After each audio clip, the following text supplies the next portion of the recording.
Hey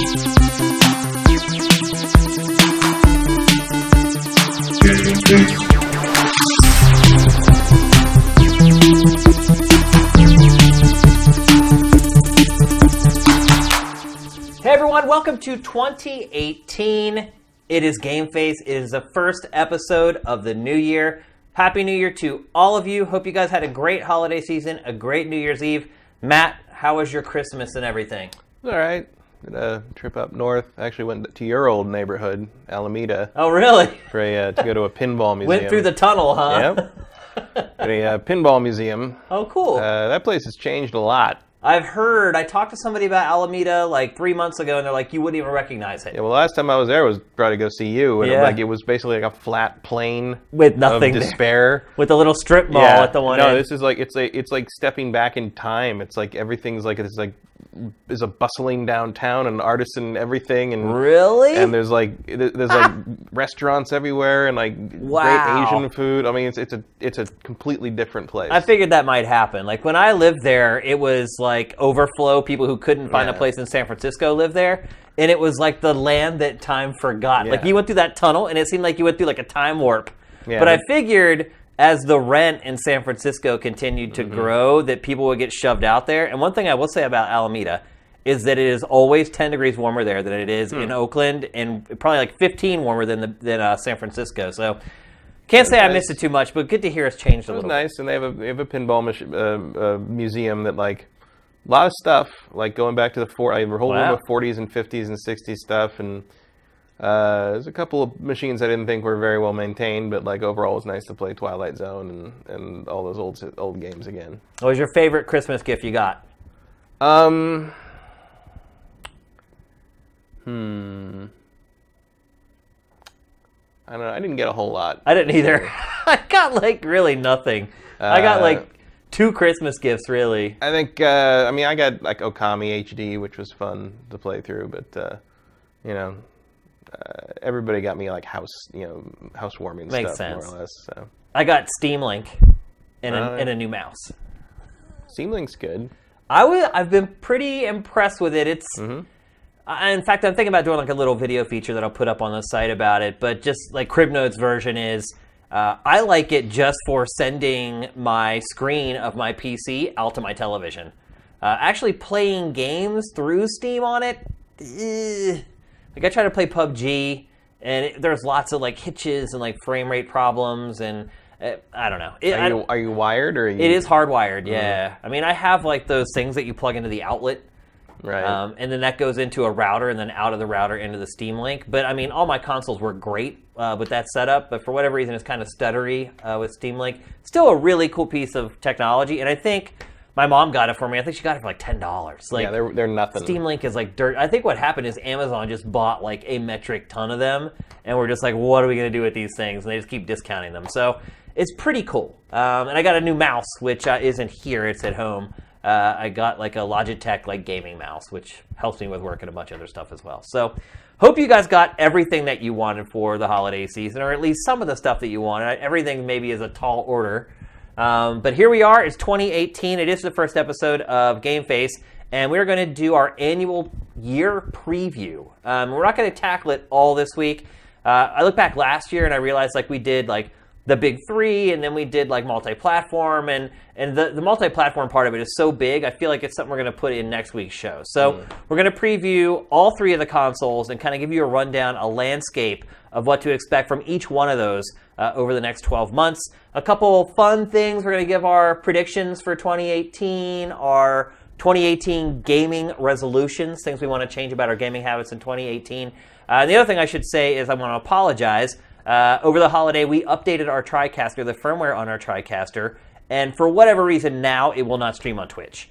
And we messed around with it for like an hour, and finally we just decided to record the show live to tape and then archive it for you guys. So I apologize to those of you who enjoy watching the stream live and having kind of that back and forth and the live Q&A at the end of the show. But unfortunately, we're having technical issues. We hope to be back on Twitch next week. If we can't figure it out, we may start streaming on YouTube instead, which I would prefer not to do. But we'll see what we can get sorted out. But in the interest of time, we need to get the show going. So let's get on with GameFace for 2018. First, we're going to talk about Nintendo.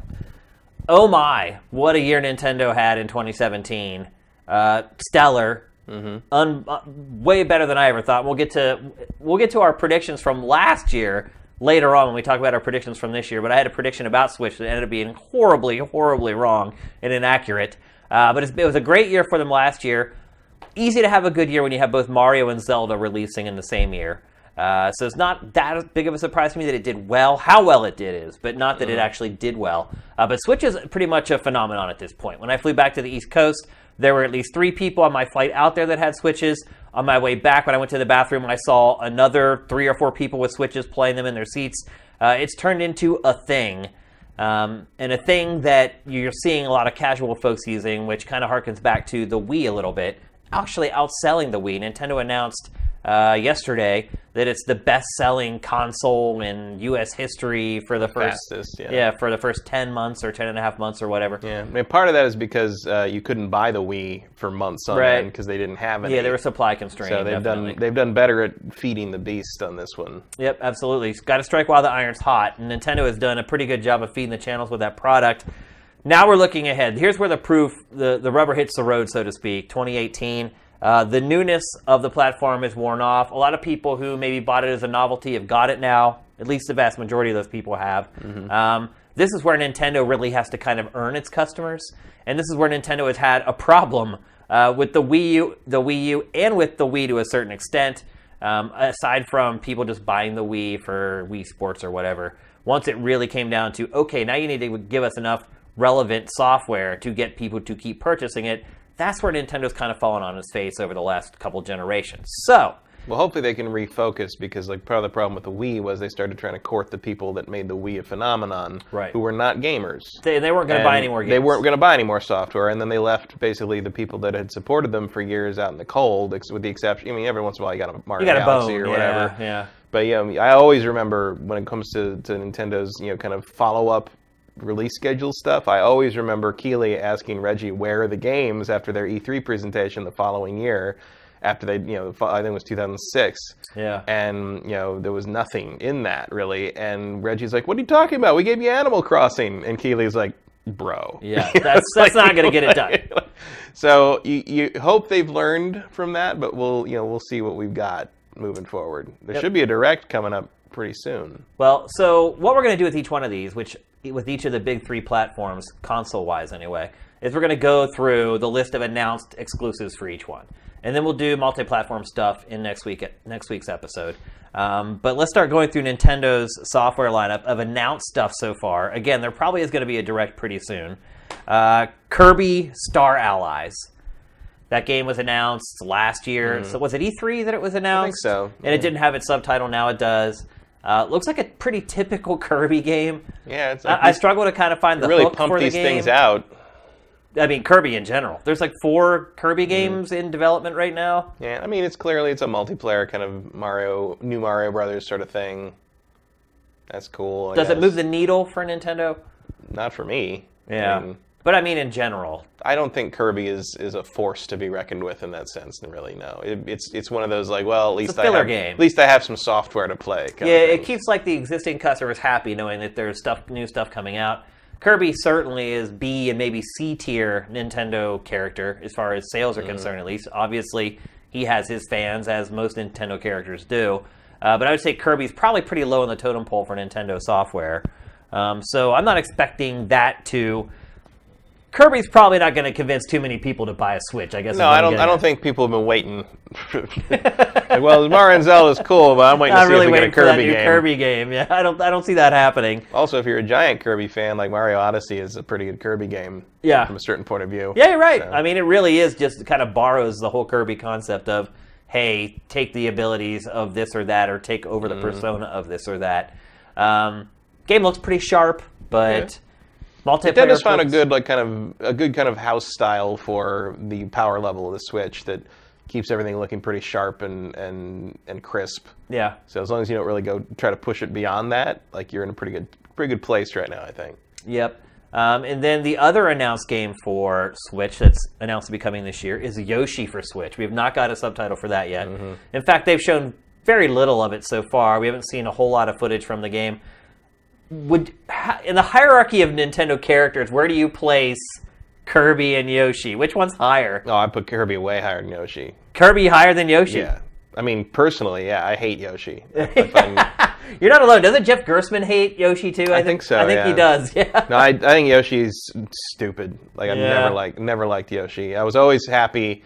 I was actually kind of pleased that like in Mario World, which his first game, Mario World, Mario hit him in the head to make him stick his tongue out, and everyone was like, "No, he's just pointing." It's like, and like last year they actually finally admitted, like, yeah, he's hitting Yoshi. Yeah. I was like, well, who doesn't want to hit Yoshi? I mean, he does kind of have a unique ability. He eats stuff and it turns into eggs. Sure, but it's like I never found him interesting. Like when they try to turn him into something and make like, even like a character. Like there's yeah. who is Yoshi? We know nothing. Yeah. He's and then what are Yoshi's motivations? Who cares? He does care. Also, they call him a he, but he lays eggs. Like we don't know what's going on. There's a lot of weird shit happening here. Yeah. I mean, Yoshi's Island is a great game, but like in spite of to me, and also in spite of the like that thing. So I'm not saying he hasn't been in anything good, but I'm just saying like Yoshi's Cookie 2 isn't going to get me to buy anything. Well, we just got a little dose of him as well in Super Mario Odyssey. Mm-hmm. So, yeah, I don't see a new Yoshi game moving the needle for the Switch. No. I don't think anyone's going to go to the store and be like, I'm buying the Switch for that new Yoshi game. No, it's just to keep something in the lineup. It's something to release that month. Yep. Another game that was announced in the past year, Fire Emblem Switch. All we've seen for that is not even a logo. No. There was a Nintendo Direct where they just kind of popped up the generic Fire Emblem logo and just said that they're working on that. I honestly don't expect to see that game this year. Do you? Probably not. Yeah. I mean, maybe. I mean, who knows? Like, they pump those things out pretty fast. The formula is well worn. Yeah. So, I mean, they could, but do they need to? I mean, they've already got the Fire Emblem Warriors on the Switch. Like, I feel like maybe they're good for a while. But like, I wouldn't be surprised to see it this year, but I also wouldn't bet on it. We also just got Tokyo Mirage Sessions, which essentially was a Fire Emblem game for Wii U. It was crossed with Shin Megami Tensei. Yeah, but nobody played that. I would be less surprised to see a remaster of that. I mean, I'm surprised because it sold so poorly, although I'd be really disappointed if they did this because I still have a sealed copy of Tokyo Mirage Sessions. I wouldn't be surprised if they do a DX version of that for Switch anyway, because it came out so late in the Wii U's lifespan and it didn't sell especially well. It's new to just about everybody that owns a Switch. And it is a pretty good game as well, so I wouldn't be surprised if that's what we get. But they do say a new Fire Emblem game is on the way, but I'm thinking probably 2019 for that. Maybe. I mean, They surprised us with Xenoblade Chronicles too. Yeah, I mean, again, Fire Emblem is again nothing to hinge your release schedule on. You're right. I mean, I love the Fire Emblem games, but it's like it's nice to haves. Yep. And then there was one game that's actually kind of been building a lot of steam. It's a small game called Project Octopath Traveler. Mm-hmm. Is the Square one? Yeah, it's been getting a lot of good buzz, mostly with otaku, not necessarily with the more mainstream crowd. And then they did like a free demo thing a while ago. Yep, and that's when it really kind of exploded. People got a chance to actually play it, and people have been really impressed with it. This might be one of those hidden gems, kind of like Golf Story was last year, where people don't really expect much from it, and then they actually get to play it, and it turns into a big deal. It's a turn-based RPG, very, very Japanese. But again, is that the kind of game that moves hardware? No, but it's at least something unique that you can't get anywhere else. And it's like it's not going to like convince you to buy anything, but it's also maybe one of those things you would put on your pro list of reasons to buy something. It's like maybe I wouldn't buy it for this, but like if I had it, I would buy this kind of thing. You know, yeah. They're those like sort of mid-level things that like where it's like, well, I wouldn't put the money down just for this, but like the fact that I can then play this is kind of cool. You know? A lot like Golf Story, really. Yeah. Building a lot of buzz, but I don't think it's going to build a lot of sales for Switch. No, but I do think we'll see it this year, probably. Yep. Here's one that I'm not 100% certain that we're going to see this year either, and that is No More Heroes Travis Strikes Again. Yeah, I don't think we'll see this year at all. I mean, we might see it. It's a Suda51 game, which by all accounts he hadn't even started when it was announced a year ago. So no, I think this one's 2019 at best. So. You think at best? Takes 2 years to make a game at least. Isn't it episodic though? I don't know. I thought it was episodic. Maybe. If that's the case, it might have a chance of maybe the first episode or two coming out this year. If not, you're right. I highly doubt that we would end up seeing this game. I would say the excitement for this game, I think I'm more excited for it than most people. On Sifted, it hasn't earned especially well with the debut trailer and everything. Did Suda do Dark Dreams Don't Die? Was that him? No, Who was that? I can't remember what the guy's name is. That was the other guy. That was the other strange Japanese developer. Yeah. That was the Deadly Premonition guy? I believe, yeah. It's not Suda, though. I know that for sure. No? No. All right. But, I don't know. I'm just saying episodic hasn't worked out too well for that kind of thing, because that just went through its first season and vanished. I mean, look, the first 2 No More Heroes games weren't huge hits anyway. I think the first one sold like 500,000, I believe, and then the second one sold like half of that. And now here we are at the third one. Now, granted, it's looking like, the I wouldn't say the install base is going to be bigger on the Switch, but I think the audience for the Switch is going to be more receptive to a game like this than the audience for the Wii was. So maybe it has a chance of doing something. I mean, looking at the games we've talked about so far for Switch in 2018, to me, it's one of the more exciting ones. I love the first one. Yeah, I mean, I like the games personally. Didn't like the second one much, but I'll play more if they're willing, if they give it to me. But it's like, I don't know. We have so little information about how far along this thing is. Yeah. But we do have a trailer for it, which we can't say about a lot of the other games we're talking about. So if we don't have trailers for a lot of these games at this point, that's not a good sign as far as them coming out this year. And then third-party retreads. We're seeing a lot of that with Switch. Not a lot, but maybe more than I expected is a good way to put it. I think most third-party support seems to be this. Yeah, Wolfenstein 2 is probably the biggest third-party game on the way for Switch, at least in my estimation it would be. Great first-person shooter. Bethesda's already done a pretty good job porting some of the other stuff to Switch. Obviously, there are some caveats. The Switch versions don't look as good as what you're getting on Xbox One and PS4, but that's okay. I think that Bethesda with Doom did a pretty good job of creating an experience that was faithful to the other version. It still felt like you were playing the same game, even though it wasn't running at 60 frames per second or whatever like the other ones were, and there weren't as many whiz-bang graphical effects in the Switch version. I still feel like the experience was pretty faithful to what you're getting on the other consoles. And then the other semi-big third-party game for Switch is coming out as Dragon Quest Builders. That was kind of a cult hit-ish game for... Did it ever come out on Xbox One? I don't remember, actually. I can't remember. I know it came out for PS4 and Vita. I'm not sure if it ever hit Xbox One. I don't believe so. But it's basically a cross of RPG and Minecraft. And it's one of the more unique ideas from last year as far as video games are concerned. But it didn't sell especially well in Japan or America. So again, you kind of wonder what the market is for that. But I think a lot of this is, for Switch, it's an accumulation effect. It's, okay, these aren't blockbuster games. They're going to move a ton of hardware. But they're games that people who already have a Switch wouldn't mind picking up.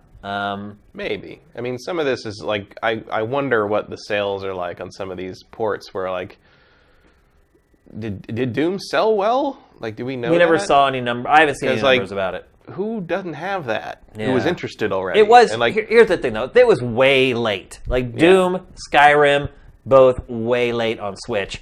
Wolfenstein, as long as doesn't drag on too much into this year, will it still be kind of relevant by the time it comes out for Switch? I wonder who's interested in that who doesn't have another platform that they've already played it on. It also appears that Wolfenstein... Unless you're real dedicated to playing everything portable. You're right. And it also appears that Wolfenstein did not sell especially well on PS4 and Xbox One, so...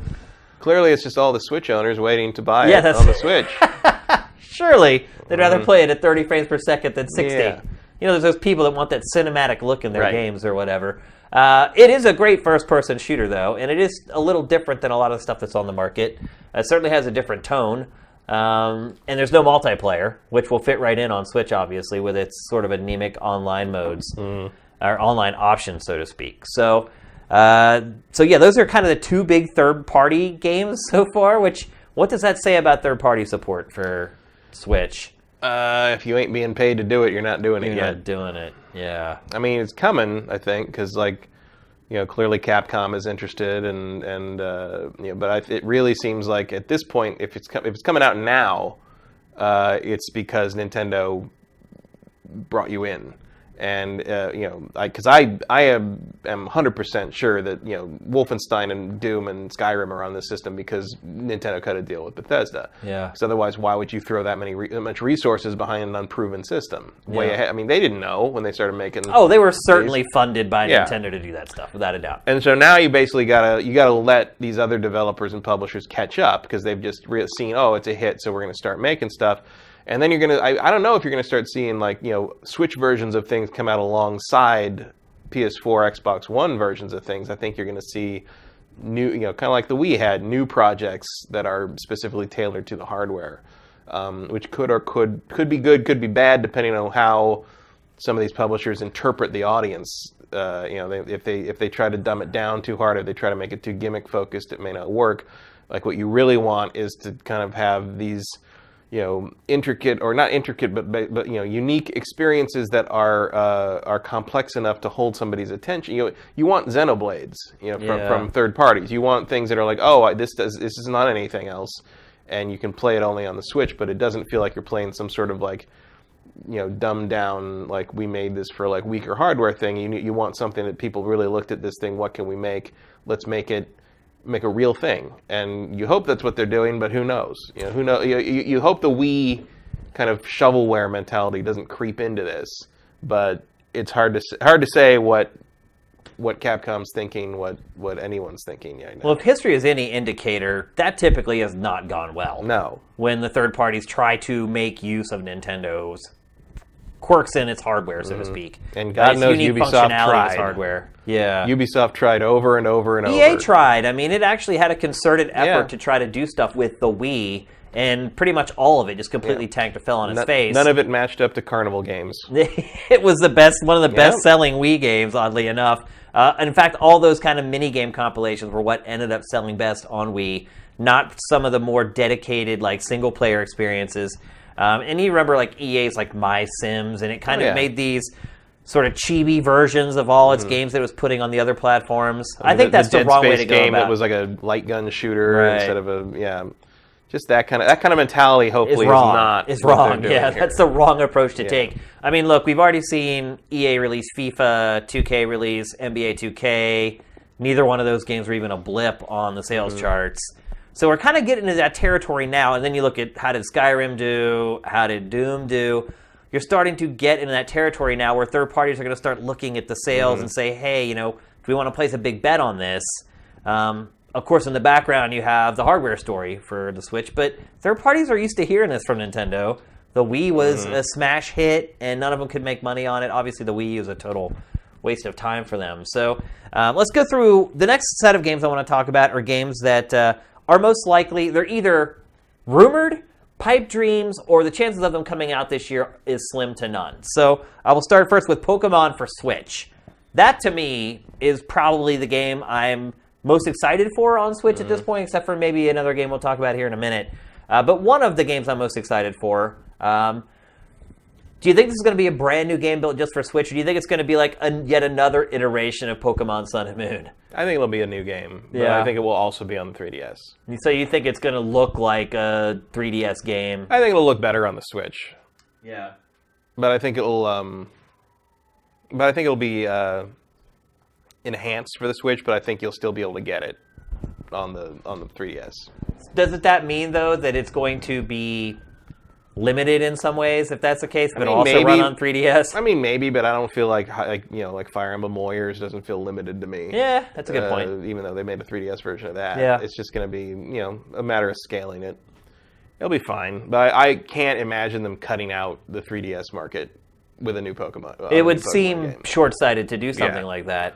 But I feel like if it did do that and did forsake the 3DS market and built this Pokemon game that is one of the best-looking Switch games on the market, I think that would certainly increase the sales of the Switch game, which you're also selling for $60 instead of $35. True, but just historically, Nintendo likes the sure thing. It does. So, and Pokemon is its surest thing. Yeah. And so it would be smart to probably, basically hold a new Pokemon game hostage on the Switch, but I just don't see them doing that. If they did, bravo, but it's not in their previous strategy. They want everybody to be able to give them money as readily and easily as possible. Yep. So I would expect to see this on everything, on both platforms, and I would not be surprised to see it this year. Like I don't if there's another game of this caliber for the end of 2018, we don't know what it is yet. Yeah. So this would make a lot of sense. And I could also see Nintendo being all hands on deck with something like this. Because, look, it knows better than anyone what it had for this year.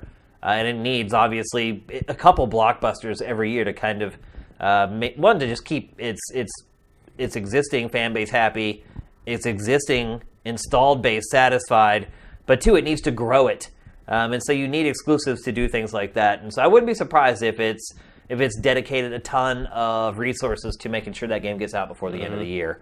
And then here's the one game that I actually am more excited about than Pokemon, and that is Metroid Prime 4. Mm-hmm. What are the chances, do you think, of that game making it out this year? Like 0.04. Like I don't think. I think I'd give it like a 30% chance. I don't think it's possible. Yeah. Not at all. I mean, we haven't seen anything of it.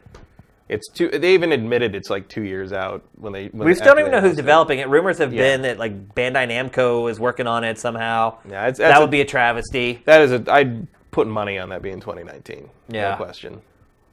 I would never draft it, that's for sure. Yeah. Yeah, speaking of which, our fantasy draft, our video game fantasy draft will be coming up here in the next like week and a half. So got to prep for that. I got to prep for my punishment from losing last year as well.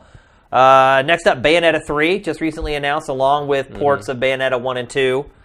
Those ports of Bayonetta 1 and 2 are coming in the next like month or two, I believe. Yeah, March, I think. Yeah, and then Bayonetta 3, what are your chances of that making it to... not tops, yeah, but probably better than Metroid. Yeah. It could. I think it's highly doubtful that it comes out this year.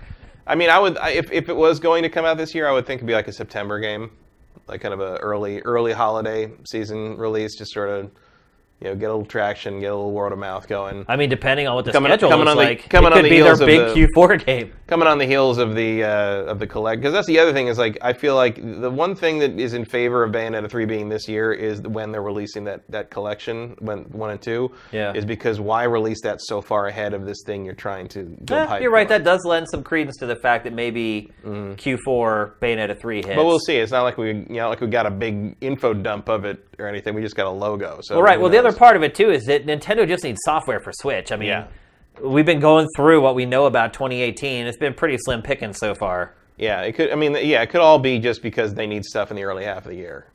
So it's possible. And a couple of top quality games that a lot of people haven't played is better than nothing. That's for sure. The next game we're going to talk about is Shin Megami Tensei 5. It was just announced about a month ago that it is in fact a numbered entry in the series. How excited are you for this? I'm not as big a fan of the mainline game as I am of the Persona games. Yeah, I think most people would agree with you on that. Because the Shin Megami Tensei like mainline games are real time intensive and grindy. Well, so was Persona. So is Persona, but like Persona is more story driven and character driven, whereas this is more of a kind of a Pokemon sort of thing. Yeah. And I like Nocturne a lot, obviously, but like I've my attention span for this series has diminished in the last decade or so. I'll probably play it, but like I don't feel like I have to worry about playing it this year.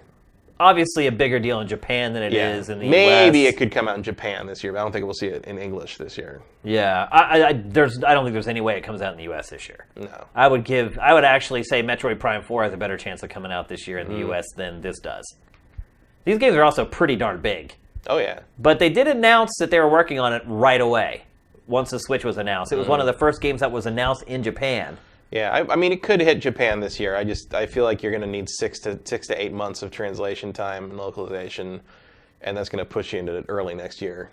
I guess the good news with Switch is that there's no region lock on it, so you could for some conceivably reason you struggle your way through that. Go ahead. Yeah, I mean, they are story-driven games. Obviously, they're JRPGs. Yeah, the Shin Megami Tensei mainline games don't have a lot of story to them. Usually, it's usually more just like catching them all and grinding your way through the various dungeons and stuff. I mean, the story in 3 and Nocturne was very light. It's not. And 4, I barely played 4 at all. Actually, that was a 3DS game, wasn't it? Yeah. Yeah, I barely played much of that. I don't know. It's not a huge one on my radar. I feel like we've been saying while talking about Nintendo in 2018, like this isn't going to move the needle, like over and over and over again. I think this is another game, even if it does make it out this year, that wouldn't make much of a difference. It'll help in Japan, but like it's already doing fine in Japan. So. Yeah, it is. And here's a game actually that could move the needle, but it's not something new or original, and that is Super Smash Bros. DX. They're stupid if they don't release this year. Like, frankly, I mean, really. Like, no, you're right. Yeah, it's a no-brainer. Yeah. And like, and what do you think the chances are that this comes out this year? I'd say like 90%. Like, yeah, I'd probably go that high it's too. It's just sitting right there. Yeah. And it's like all you got to do is put all the DLC in the package, charge full price for it, come up with like 6 new characters to put in over the course of like the next 8 months, and you're golden. And you really only need like 1 new character for launch, really. Yeah, like it's you're stupid if you don't do this. And Nintendo will do it. Yeah. I mean, look at the sales of Mario Kart 8 DX.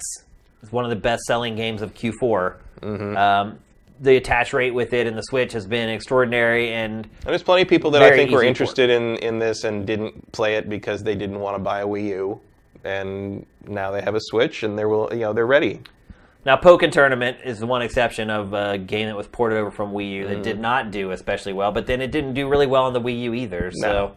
Smash Brothers and Pokken are not on the same level. No, for sure. Yeah, I wasn't saying that they were, but that is one example of Nintendo kind of doing a quick and dirty port over to Switch that didn't do especially well. But Smash Brothers is its own. Yeah, I think this one might be a little sooner than we think. Yeah. I wouldn't you surprise think like me. summer, like June, July. It wouldn't surprise me if he's a little earlier than that even. Yeah, and I wouldn't be surprised. Because here's the other thing: we have no amiibos on the schedule. No, you're right. The last 3, there are 3 amiibos left to come out. Maybe they already come out, which was the 3 Shovel Knight characters. Yeah, I'm not sure what the release. I don't know if those came out yet or not. But before that, you had the champions for Zelda, and now there's nothing. Nothing. And to me, that says whatever the next wave of amiibos is, it's stuff they haven't announced yet. Right. So to me, that says like, well, maybe it's the new characters for the Smash Brothers port, or maybe something else we're going to find out at the Direct. Yeah, I think there's going to be a Direct really soon. In fact, people on YouTube who are watching this much later than the people on Patreon are sifted. I have a feeling this may even be announced before the people on YouTube watch this show.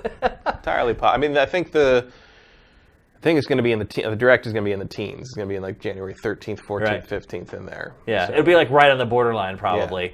And that kind of brings me to the last thing we wanted to talk about with Switch, and that was over the last couple of days, Amazon has put up placeholder pages for 18... Briefly, they're gone they're gone now.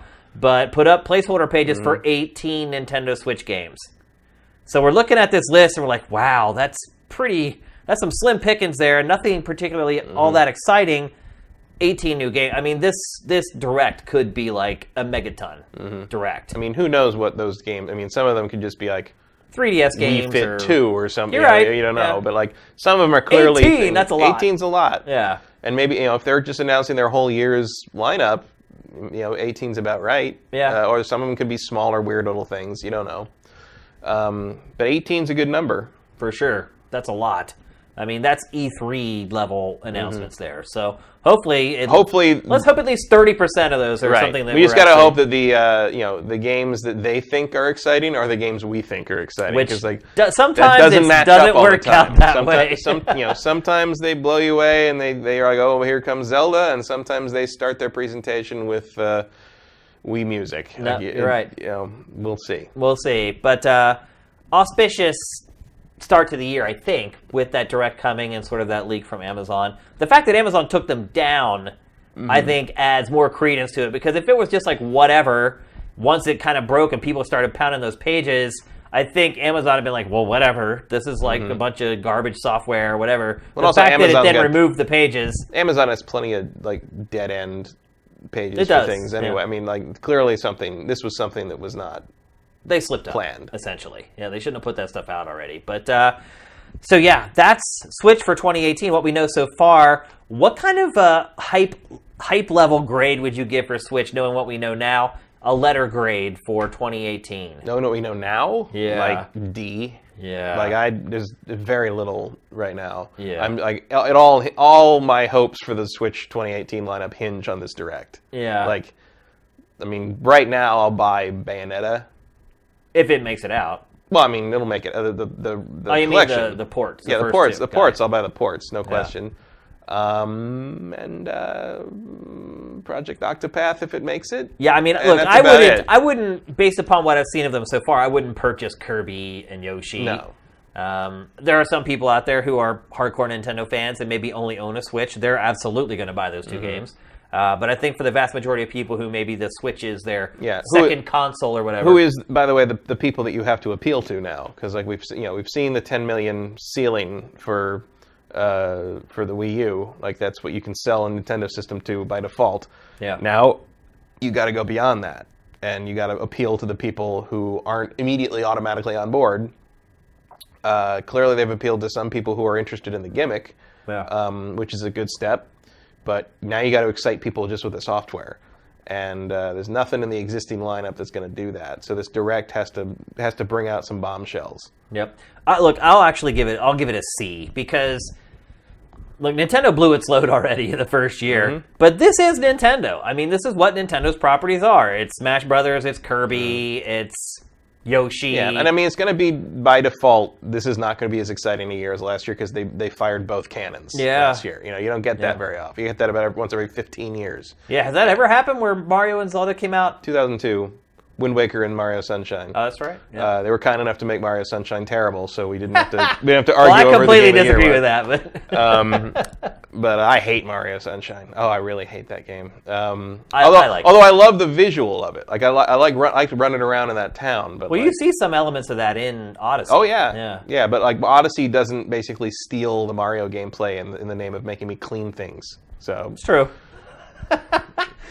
So yeah, I'll give it a C because to me that's what Nintendo is. Like you have these years, you either get Mario or Zelda. You never get both. It would not surprise me. I should note it would not surprise me to see a new Super Mario Brothers entry, like a 2D. Yeah, a new Super Mario Brothers. Like not a new Super Mario, but a new Super Mario Brothers Switch thing.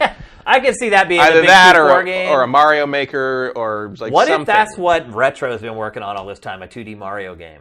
It could be. I mean, I'd rather have that than another Donkey Kong game. Me too, but I think they're going to give us another Donkey Kong game. Like, it seems to be pointing in that direction. There's a lot of monkey-shaped smoke coming out of Retro's direction. I would be really disappointed if that's the case, but I'm kind of resigning myself to the fact that probably I've never been a fan of the Donkey Kong games. I don't like the Donkey Kong Country games either.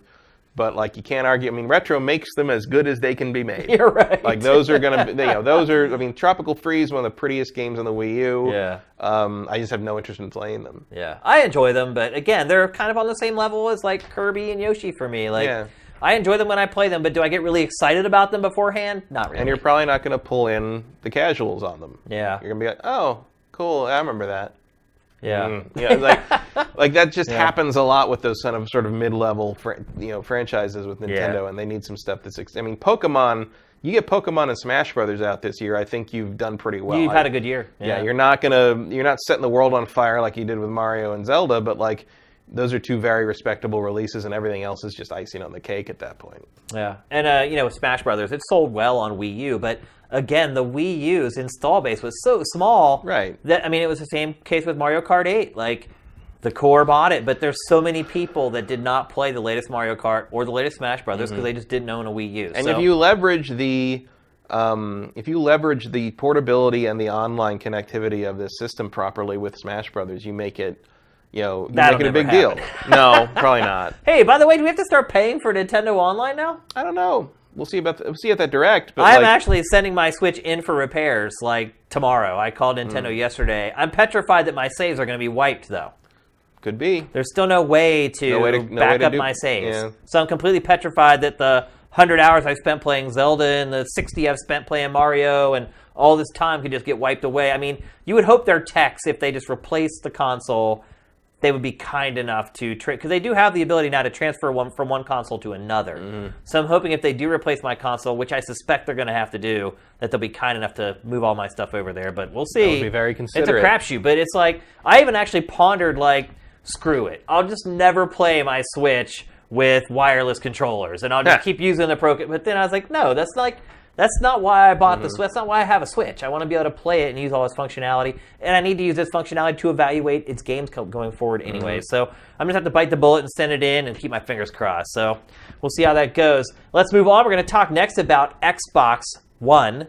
Obviously, there's Xbox One S, Xbox One X. Although I noticed the Xbox One S just says Xbox One now on the box. Yeah. I saw it at Toys R Us. I didn't notice that, actually. And there were some that say S, but the newer boxes just say Xbox One. Because that's what it is now. That's what it is The now, OG Xbox One is gone.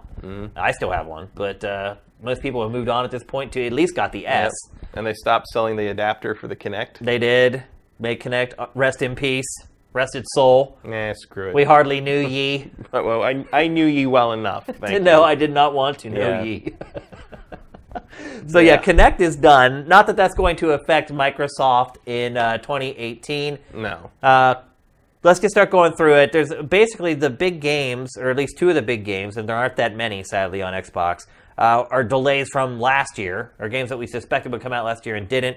The first one is Crackdown 3. What are your hopes for this game at this point? That it actually it comes out so we can stop talking about it. It's just not a piece of junk at this point? That it's better than 2. I mean, what I've seen of it at trade shows has not been encouraging. No, it looks like a 360 game that survived the generational transition and just can't get it out. It does. And I mean, look, they've been kind of using this as one of the flagship... Because it doesn't look like this. Yeah, it really what I saw at E3 looked substantially less impressive than the footage they're showing here. And I mean, the odd part about it is that it was kind of one of the Xbox One X games, like were marketed for 4K and everything. It was a part of all those montage sort of trailers that Microsoft put it this way, I'm not surprised it can run in 4K. No. That is a good way to put it. Well, you can kind of see what it actually looks like on these smaller screens here in this B-roll. I mean, it just kind of looks like if you told me that was like a Saints Row game, I believe you. Yeah. You know, yeah. Not to slag Saints Row, but it's like it doesn't. Saints Row is not what I think of when I think graphical powerhouse. No. But Microsoft needs exclusive games that run in 4K in the worst way to rationalize the existence of the X at this point. But yeah, Crackdown 3. I was never a big Crackdown fan. I didn't even really like the first one when a lot of people did. We were at G4 when that game came out, and some people loved it. I remember Kevin Pereira was like all over it, and a lot of people I really liked it. Yeah, I mean, a lot of people from G4 would like join up after work and go and play it together. I just could never get into it. And the second one I liked even less. Is that a needle mover though? Crackdown? Probably not. Yeah. I mean, it's another one of those things that's nice to have, and maybe you'd buy it if you were looking for some software for this thing you own. Yeah. But I don't think it's a system seller. Yep, and Microsoft needs that right now with the X just hitting also, the market. none of this stuff happens in the game, apparently. So it only happens in multiplayer. Well, yeah, the destructibility, because it's running in the cloud, Matt. We still supposed to pretend we believe that? I think we're still supposed to pretend we care about the cloud. The cloud to me has just become annoying, like on my iPhone and the iCloud, like it's just annoying. And it's just, to me, it's another way to make money and generate revenue. It's like Apple says, hey, here's this iCloud, but here's not even enough space to back up anything. Right. And Sony did that too. But hey, give us some money and you'll have enough space. Like, at least Sony. Remember when Sony first started doing the save backups? Like you had like almost a gig or something, and I think it filled up the first time. And now you get more, but like it's. I mean, I use the online save thing fairly often when I travel, but like I always do. It's just. Yeah, it's at least they don't make you pay. Well, you do make you pay for it because it's PS Plus only. All right. So yeah, it's another. You're already paying for it. Yeah. I'm giving you $60 a year to give me like a gig of. And on iCloud, it's just like all I know about iCloud is just the thing that occasionally asks me for my password for no good reason. Yeah. Well, iCloud does give you, I think, 5 gigs for free before they. But then you're backing up your phone, which has photos and videos. It's never enough. So it's a scam. It's a scam. So let's move on. Let's talk about Sea of Thieves.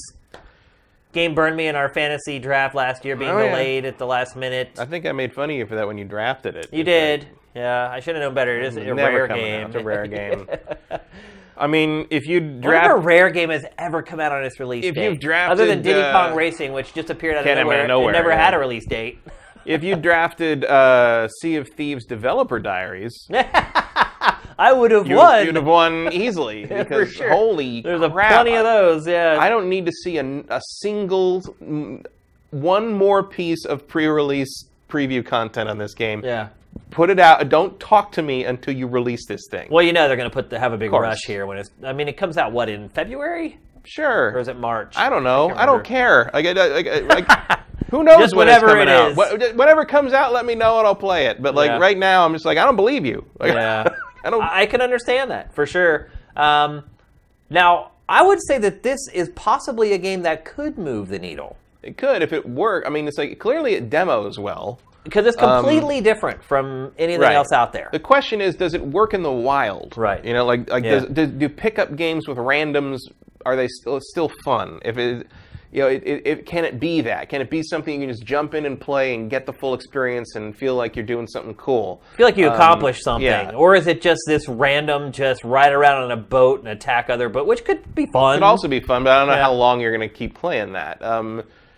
Is it going to require like a dedicated team of people that you know and can work with? Because not everybody has the chance to do that. Well, that's what worries me, is how much coordination does it require? Mm-hmm. If it's this thing where you're going to need to like party up with people that you know, and those people are willing to take on specific roles, that could limit the appeal of the game. I mean, most games that are like that, where you're like, oh my gosh, we have to have this guy doing this guy doing this, and this guy doing this, it always just burns down in flames. Mm-hmm. And even when you have like friends that you're playing with, can you get them to come on and play every night? And how long does that last? A week before they burn out on it? I mean, this is essentially an MMO that needs to have legs and needs to keep providing new content to players to keep them engaged. It's a slippery slope. Yeah. It's a tough genre to nail, and Rare has really no experience with it whatsoever. No, I mean, there's a feeling here that kind of like, well, Rare revolutionized console multiplayer once before with GoldenEye, and there sort of seems to be this hope that 20 years later they can do it again. With a whole bunch of different people. With a whole bunch of different people in a completely different world, kind of, like... In a whole different genre. Yeah, I mean... I'm not going to say never on this, but like... But here's my point. Clearly, Microsoft is hoping this is the new Halo. Yeah. Like, this is the new thing that makes it worth owning an Xbox. And I just don't know if that's there. The water is amazing. It is, yeah. I mean, I think what I was trying to get at is we've talked about, I don't know, about 15, 20 games at this point, and none of them have really been something that has even an opportunity to kind of make a difference. And I think that this is the one game that at least has that opportunity.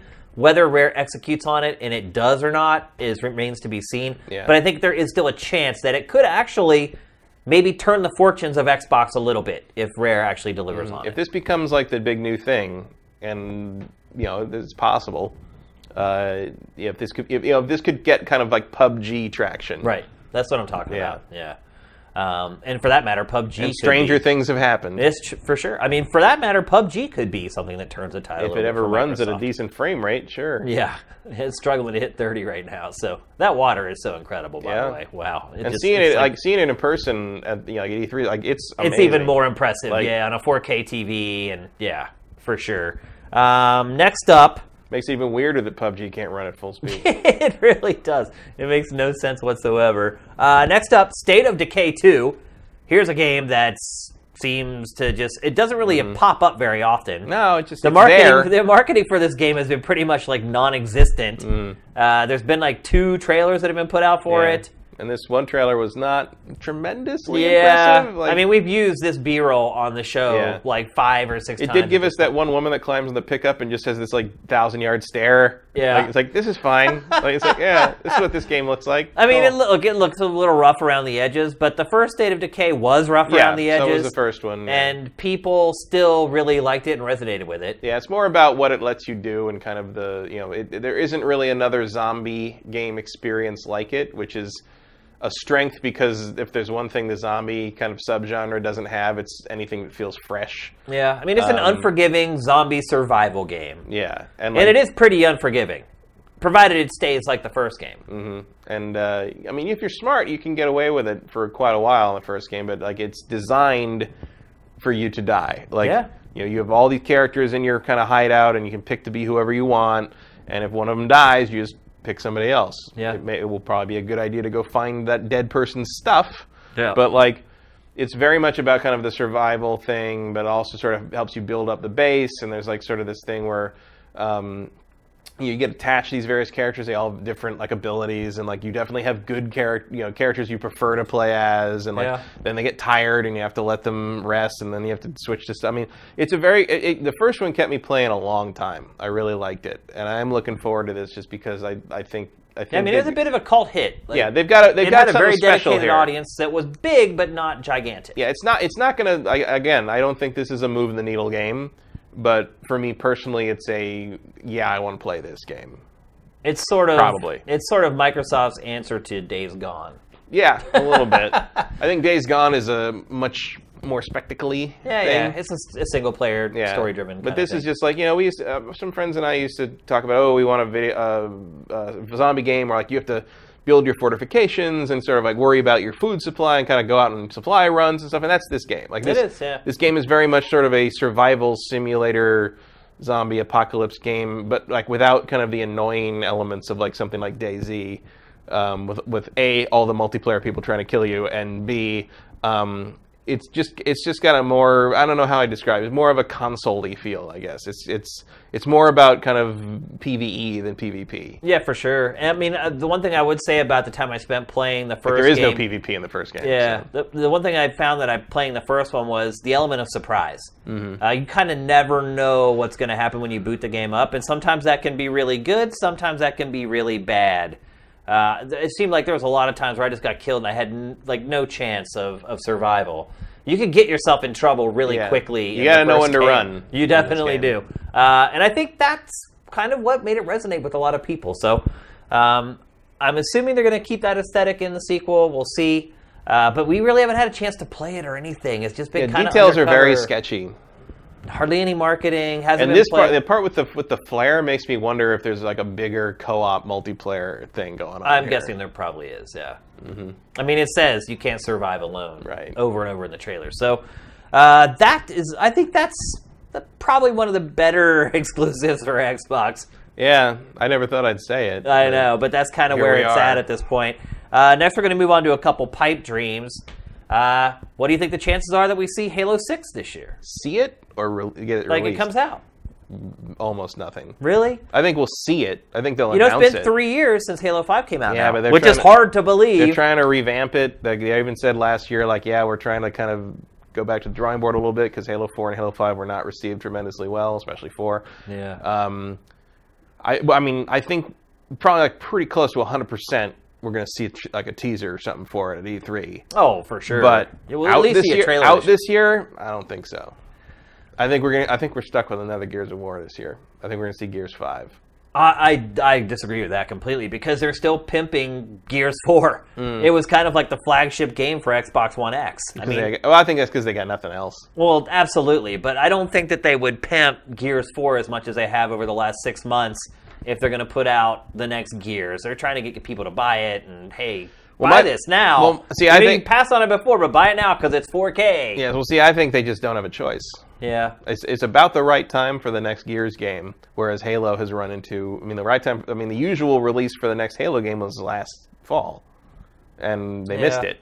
So I think Halo. So doesn't that mean that this year would be perfect for it? No, because I think they really went back to the drawing board on that game. Judging by what Frank O'Connor and some of these other guys are saying, like Halo 6 I think Halo 6 was a big come to Jesus moment off of what happened with Halo 5.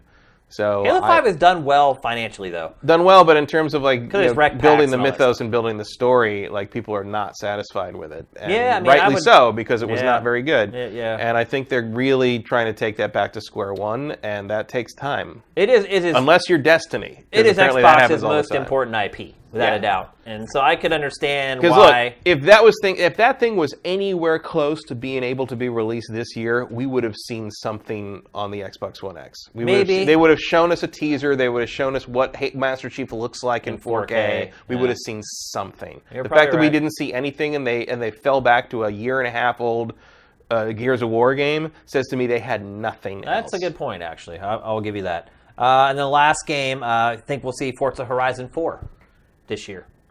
Better than average. I mean, that's been the release schedule so far, every other year. It's due. So, sure, maybe. Do we need it?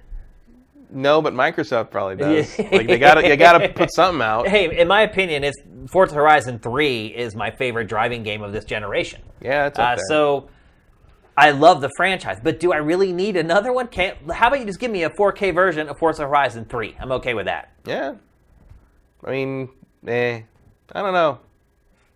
That's kind of Microsoft in a nutshell right now. Meh. I don't know. Yeah. And like the Forza Horizon 4, I mean, interest in that game is going to hinge on where it takes place. Yeah. You know, like it's the setting, and then like you've also apparently got a remaster of Burnout Paradise coming up. Right. Which I don't like Burnout Paradise. I think it's the worst Burnout game. But I will buy Burnout Paradise HD to encourage a release of one of the good ones later on. Burnout 2. 2 is great. 3 is the best one in the series. 4 is pretty good. Yeah. But Paradise did the open world sort of Right. Forza Horizon thing, and took away a lot of what made Burnout. But I think there's people that like play Forza Horizon because they can't play Burnout Paradise anymore. And Burnout Paradise, if they released that at the right time, could take some of the wind out of Forza Horizon sales. That's true. And you wouldn't have to buy an Xbox to play it. Yep. But the advantage Forza Horizon has is there's not really anything else like it. Like there's no real good. Well, Need for Speed tried to be Forza Horizon. Yeah, but Payback, please, and it fell way, way short. And there's nothing really exclusive to Sony that does that. Really, the only competition it has is the Crew 2. Yeah, which is looking pretty good. Looking pretty good, but delayed again. Yeah, And I'm okay with that though. I mean, yeah, make it good. But Yeah. I wonder when that's going to come out. I think Crew 2 will probably still make this year. Yeah, for sure. They only delayed it, 3 months or something like that? Something like that. So, we'll get to third-party stuff, multi-platform stuff in next week's show. So, Xbox One /S/X. What's your hype letter grade for 2018 based upon what we know so far? See, now you're maybe rethinking that D for Nintendo, huh? Not really. No. Really? I mean, I still am more interested in Sea of Thieves and State of Decay 2 than anything Nintendo has announced for this year. Yeah, I'd agree with that, actually. So it's probably more like it's like a C. Man, I can't give it a C. I just can't. Because I feel like if I were to do that, Sea of Thieves. It would just see a Sea of Thieves. I feel like if I were to give Microsoft a C for this, it just means that I've just lowered the standard of excellence for Microsoft at this point. But maybe that is average for Microsoft now. I mean, my main reaction to a lot of the Microsoft lineup is, which is like the definition of mediocre. I mean, it's just like, all right, maybe? I don't know. You know, like it's been a long time since I was really excited about a Microsoft lineup. That's why I was saying maybe this is average this is the for new Microsoft normal now. sort of, yeah, maybe the bar really has just been set at that point. I still got to give them a D. I mean, the resources that Microsoft has to look at where it's come from, to see where it is now, it's bad. Yeah, I can't. It's hard to blame the people running it now for that though, because like a lot of that came out of the horrible mishandling of the launch of the One. I mean, Phil Spencer's been working up at the top of Xbox for a long time. Yeah, but this was, I mean, you can lay a lot of this at the feet of Matrick. Yeah. And that kind of move away from being a game system and more to like kind of embrace that set-top box pipe dream. Yeah. And that sure didn't work. That has never worked ever for anyone. And didn't work, and forcing the Kinect thing in there, and like I guess it made sense at the time, but it was very short-sighted to think that was going to last. Yeah. And just the cleaning out of the second party stuff, which that used to be their strength, and then they abandoned it for this generation, and they're slowly building it back up, but it's not there yet. Microsoft's in deep crap. It's put the cart before the horse.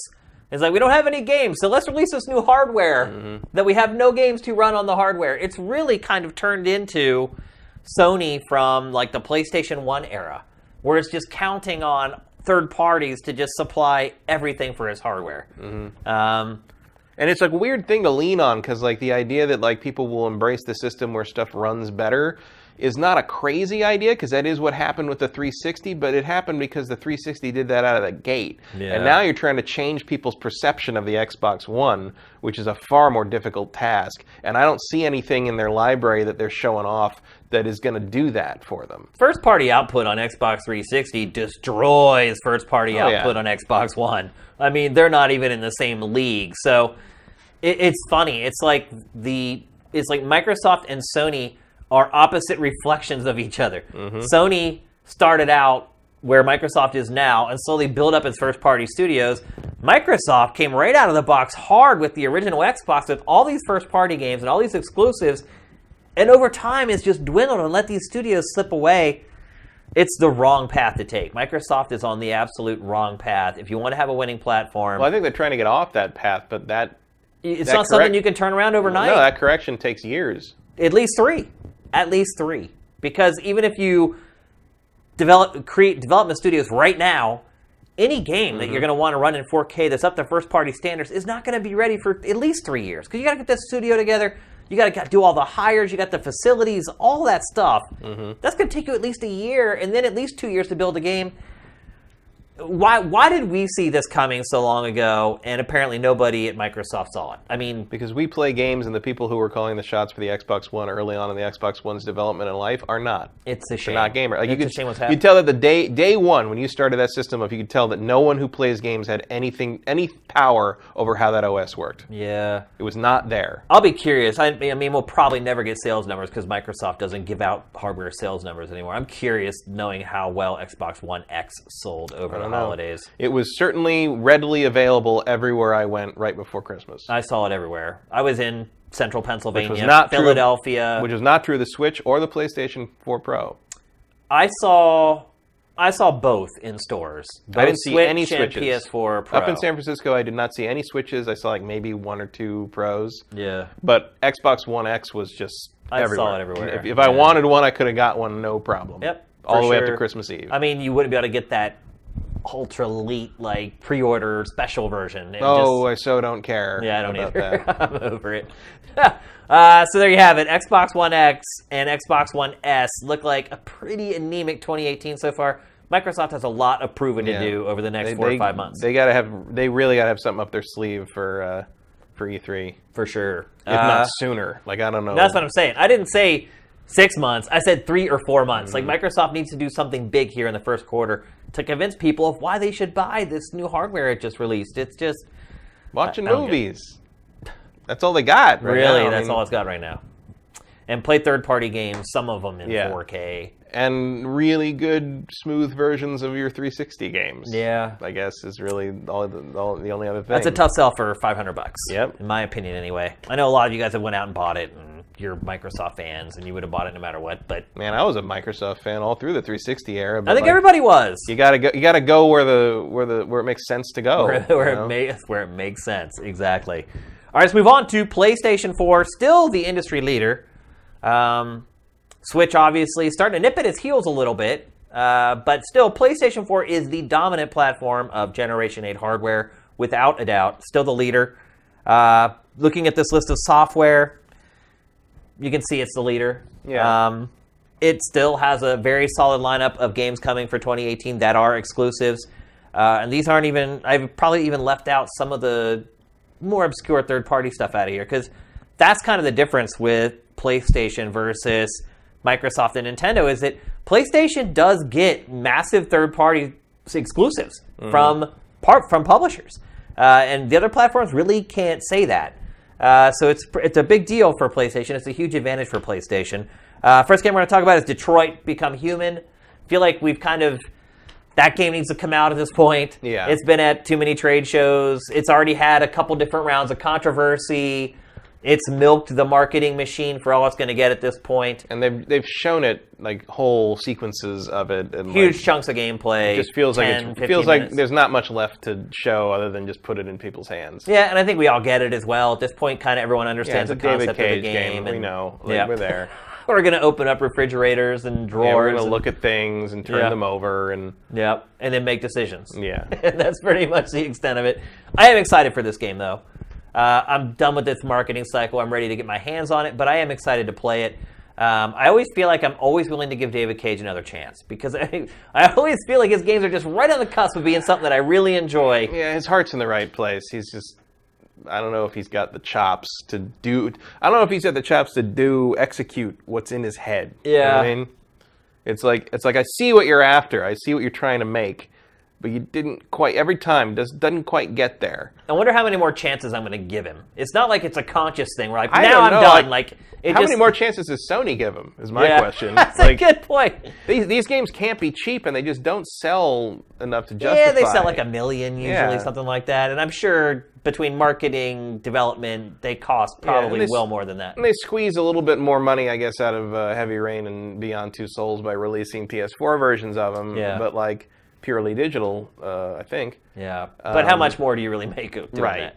Unless you're like a Naughty Dog with The Last of Us or whatever, or you're a Rockstar with Grand Theft Auto 5, the chances of that really making that big of a dent in a deficit, because I mean, $60 million isn't much when you start thinking about the development costs, the marketing, and everything that goes along with making a game. So we'll see. I'm excited to play it. It does seem like at least a new premise for David Cage versus his prior games. Certainly a lot more futuristic, and I'm hoping that he can kind of hone that game design down to a fine sheen. Next up, your most anticipated game of 2018, Shadow of the Colossus, the remaster of that. Remake. Is it actually a remake? Yeah, they remade it from Polygon up. But, I mean, the game itself doesn't change, though, right? It's just a remaster. We'll no, it's a remake. Like, not a single asset in this game is the same as the original. But I think when people classify remasters or remakes, remakes means that they actually change parts of the gameplay and the game design. No, a remake means you rebuild the assets from the ground up. A remaster means you take the existing assets and up-res everything. I think most people would disagree with you on that one. I don't think they would. Remake means you basically build the game again.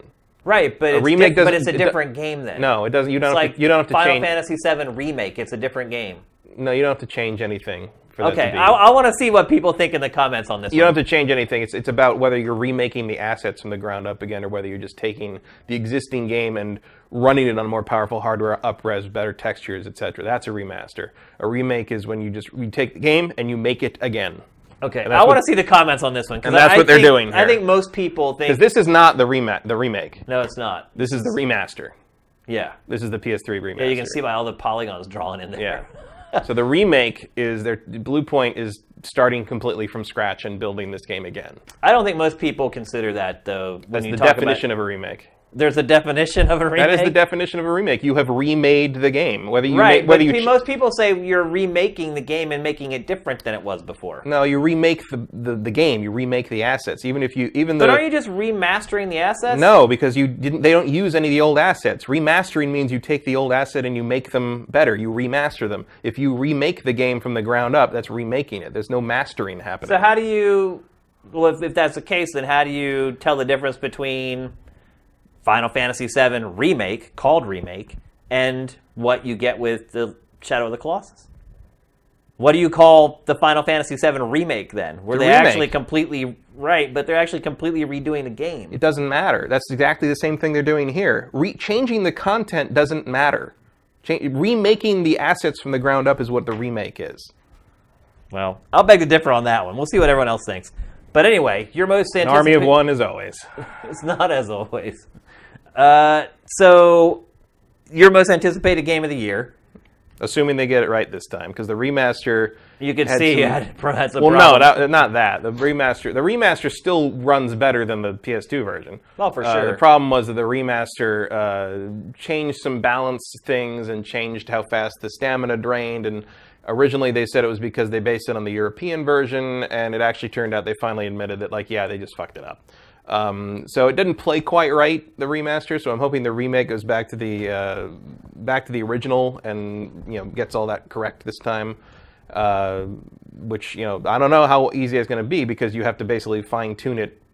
You have to play the original and then play yours and fine tune everything in the remake to be like the original. And there's no way to just sort of take the settings in this one and port them over, because you are, again, remaking everything. You are not remastering it, so you can't.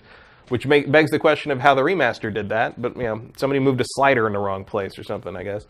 But so I hope it feels like the original, but and doesn't make the same mistakes as the remaster. Do you think it's been long enough since the original was released that there's sort of this whole new generation of players that will want to play this?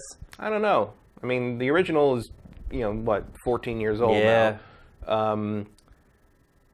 I think to a lot of people it's new. You know, a lot of people don't know what this game is because it was not a giant hit. It's just sort of a critical darling. Yeah. And it's a cult classic, but I wouldn't say that necessarily translates to everybody's played it. It's kind of one of those things where it's like, I think there's the audience for this game, the people that love this game, always kind of had this thing with it where it was like, well, it's great, we love it, but we sure wish that it had been made on hardware that could handle it. And I thought the closest we were going to get to that was the PS2 one, or the PS3 one. And yeah, I always... The original's a little janky. It plays a little rough and looks a little rough. And it's a little bit of its charm to some degree. Absolutely. And there are people that hate the remake and think that the changes to the way it looks so good, it loses something by running at a smooth frame rate. Like there are people who are against the 60 frames per second mode in the remake because they say it's too smooth. That's what I was saying earlier. The cinematic, but literally, like the idea that the frame rate is dropping while this giant thing is stomping around adds to the atmosphere. I think that's complete nonsense. That's absurd. Yeah. The smoother it runs, the better. I mean, if you want to play the broken version, go play the PS2 version. Yeah. So I'm excited for that. I'm excited to see this art style and these character designs like brought to life on hardware that can do it justice, which I think is the point. And like, I think every game should get like 2 remaster attempts across 3 generations. No. But like this one, I mean, this is my favorite game of all time. Like I will take however many of these. If you want to keep putting these out, another one out every generation for the rest of my life, I will keep buying it. Yeah. Like I think a lot of fans of this game would agree with you on that. And I wouldn't even say that about like Eco. You know, the other games is. You know, will I buy like the PS5 remaster of Last Guardian? Probably not. No. But like this, like many times you want to make this better, I'm in. And so you think, are there a lot of people like you though? Do you think? I don't think this is a needle mover. I think this is like Sony kind of has that thing where like some of their games are just like it's really cool that's in the library. It's not going to be a hit, but it's really cool that you did that. And this is one of those to me. It's like, you know, I'm glad they're doing it because I love this game. Do I think it's going to be like, you know, set the charts on fire? Like, I'll be stunned if the remake of this game ends up in the top 10 of any of the sales chart. Like, it's just I wouldn't be that surprised. I mean, a lot of it will depend on what month it comes out. What else is out at the time? Yeah. I mean, well, it's February. It's the beginning. It's a month from now. Oh, that's right. Yeah, I forgot it was coming up real soon. So it's not like it has a ton of competition, but I just don't see. I think there's a niche market for it of people who love this game, and maybe some people are curious about this game, and that's the end of it. I think it'll sell better than The Last Guardian. Yeah, that's probably true. Also because it's just a more interesting visual, but it's a better game. Yeah, in my opinion, anyway. Let's see what else. Days Gone. I'm starting to get worried about this game a little bit, Matt. Yeah, it's we've seen a lot of it over the couple of years. Well, we saw a lot of it, but like it seems like it's kind of disappeared over the last. Well, they didn't have anything to show for them. I would hope that's because they had to buckle down and start trying to finish the thing, and not divert more resources to more demos.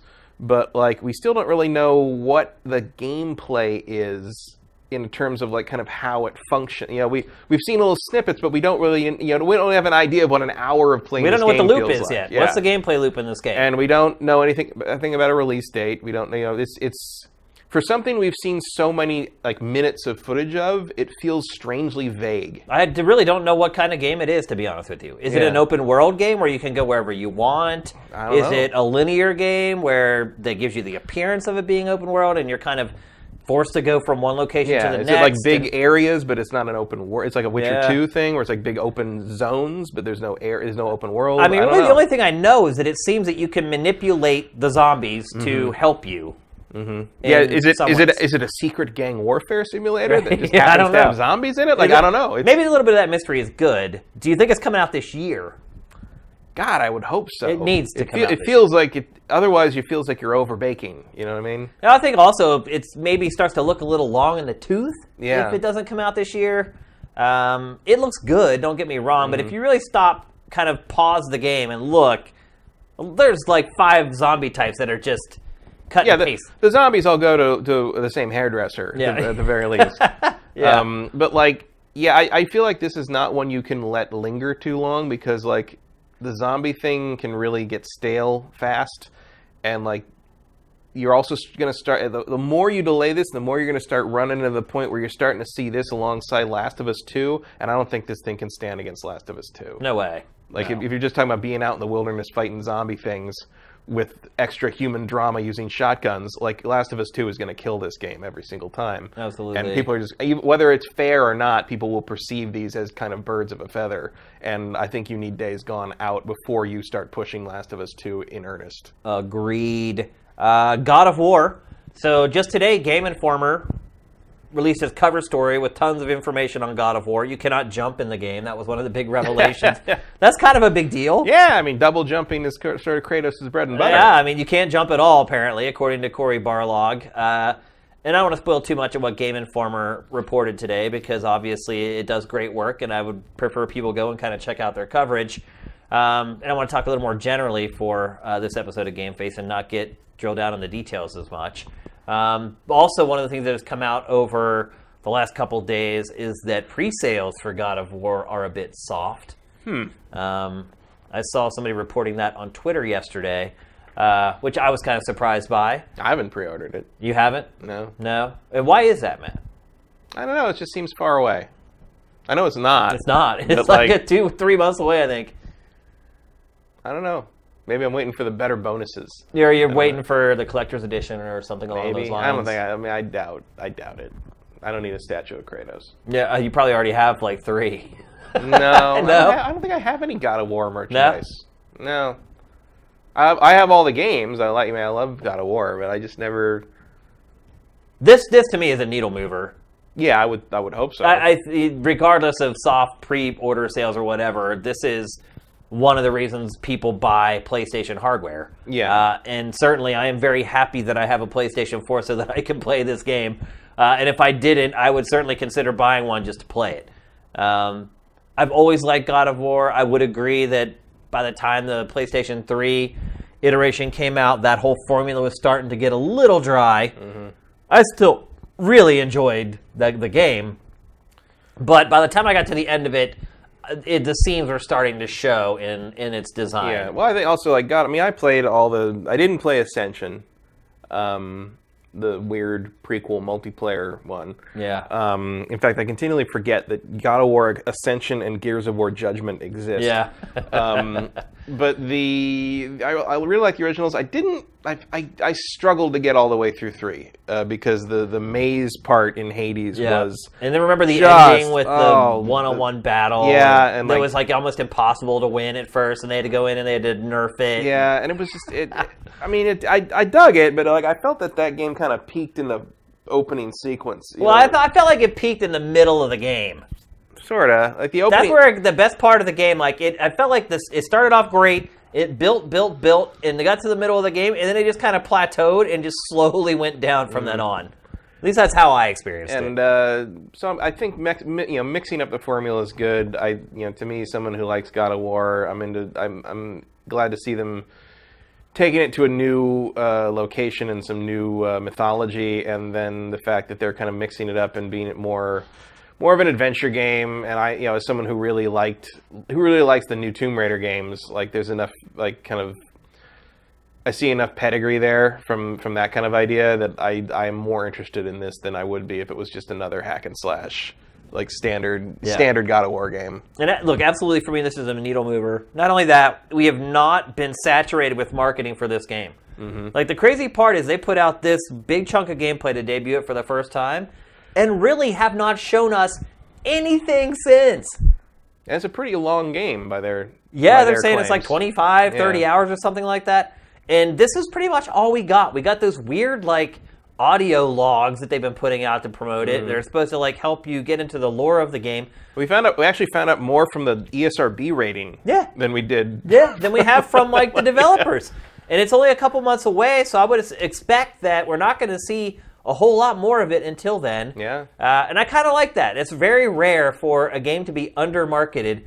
Sony may regret it in the long run, but it's good for us, I think. Well, we'll see what they can do. I bet you'll see a big commercial for this during the Super Bowl. Yeah. And stuff. They'll ramp it up. And it looks. I mean, it still looks like you look at this and you're like, this is running on a PlayStation I know, 4. dude, Like it's that's crazy. Yeah, when it showed that face a second ago, my eyeballs like popped. Well, even like wow. like when they see the elk or the deer, and just the the lighting on it, like Yeah. it's just when it runs away, it's like it looks amazing. So I think This team has proven itself over and over again. I think they'll as well. get So I have some very traction. little fear that this is going to be. Yeah, I think they'll get traction, even if it takes some time and some word of mouth. They'll get some traction from the same audience that makes the Uncharted games a big deal. Like the people who just want that cinematic adventure kind of thing. It's all right here. It's looking hot. Just watching this again, it gets me excited to play it. Next up, Marvel Spider-Man, Insomniac Spider-Man game. I think we're pretty safe to say that's going to come out this year. Yeah. Is there a film to coincide with that, or no? No. So it's going to be kind of the gap filler in between the next film and the last one? Well, I mean, the Marvel Cinematic Universe is kind of its own Yeah, beast. I guess you're right. It's like it's just always going, always evolving. Spider-Man is in Infinity War, which is in May, so you put it out around like early summer. Like, There's no bad time. You're to riding release a Spider-Man game. You're going to ride that wave because Infinity War is going to be gigantic. Yeah. Maybe the biggest movie ever. I don't know if it can beat Avatar because Avatar was a strange phenomenon. Yeah. But consider this: it took, I think it was 2 weeks for the Infinity War teaser trailer to hit 100 million views, and that is more than The Force Awakens, Jurassic World, and I believe Beauty and the Beast combined. So, Yeah. the It's interest big. is there, and if it's even just okay, it's going to be a big deal. And Spider-Man is going to obviously be a part of it. I would hope a fairly large part of it because I like Tom Holland in the role. I'd like to see more of him in this movie. Like giving people a little more Spider-Man to play as, especially the quality of an Insomniac game. I think there's no bad time for that. If this was a multi-platform game, I feel like it could have been one of the best-selling games of 2018. The next Spider-Man... It's most definitely a needle mover for Sony. Yeah, the next Because Spider-Man you're movie only going to is, be able to get this on PlayStation 4. That is a huge deal. The next Spider-Man movie is next summer, summer 2019. Yeah, so it kind of fills in the gap year between. Yeah, so this is your big Spider-Man event for 2018. This will absolutely get people to buy a PlayStation 4, I believe. I would think so, yeah. Look, Insomniac, I feel like it's lost a little bit of its luster over the last couple years. Well, there was a time when Insomniac had never made anything other than a good to great game. Right. And I don't know if that's true anymore, especially after Fuse. So I think the luster is off them. The bloom is off that rose a little bit, but I think their top quality work is still head and shoulders above 99% of the rest of the industry, and this looks like they're firing on all cylinders. Also, the conversations we've had with Naughty Dog at E3, where you and I have both spoken with them, are very encouraging. Insomniac, yeah. As far as what they've been saying about the game, what their motivations are for the game, and the people running this game, like everyone in Insomniac, the first thing they say is like we've wanted to make this for years. This is these are huge Spider-Man fans that know what Spider-Man should be, and they know who they know the mythos, they know what people are after. And it's their own version of things. They're not beholden to anything else. They don't have to fit in any other continuity. They don't have to do anything like that. They just need to give us their own take on it and create a great Spider-Man game. Create a great Spider-Man game, and you're sort of dealing with in that sense, you're dealing with a similar scenario as Rocksteady with Arkham Asylum, and that worked out pretty well. So don't kill him. There you go. It's looking great. I mean, just watching this again and seeing kind of how flexible the combat system is and how you can use the environment and everything, it's looking real hot. And Still not a giant fan of the white spider logo, but that's just me. It is what it is. That's me being a comic nerd. Right. But I think, honestly, this game of any PlayStation 4 exclusive this year is the biggest deal. Because they don't make games like this anymore. The big license game doesn't really happen anymore. But Spider-Man has such broad appeal. It's like God of War. It's like kids can't play a God of War game. And look, this may end up being rated T, which I'm guessing it probably will be or whatever. Yeah. But parents are going to let kids play this game. The audience for this is far bigger than God of War.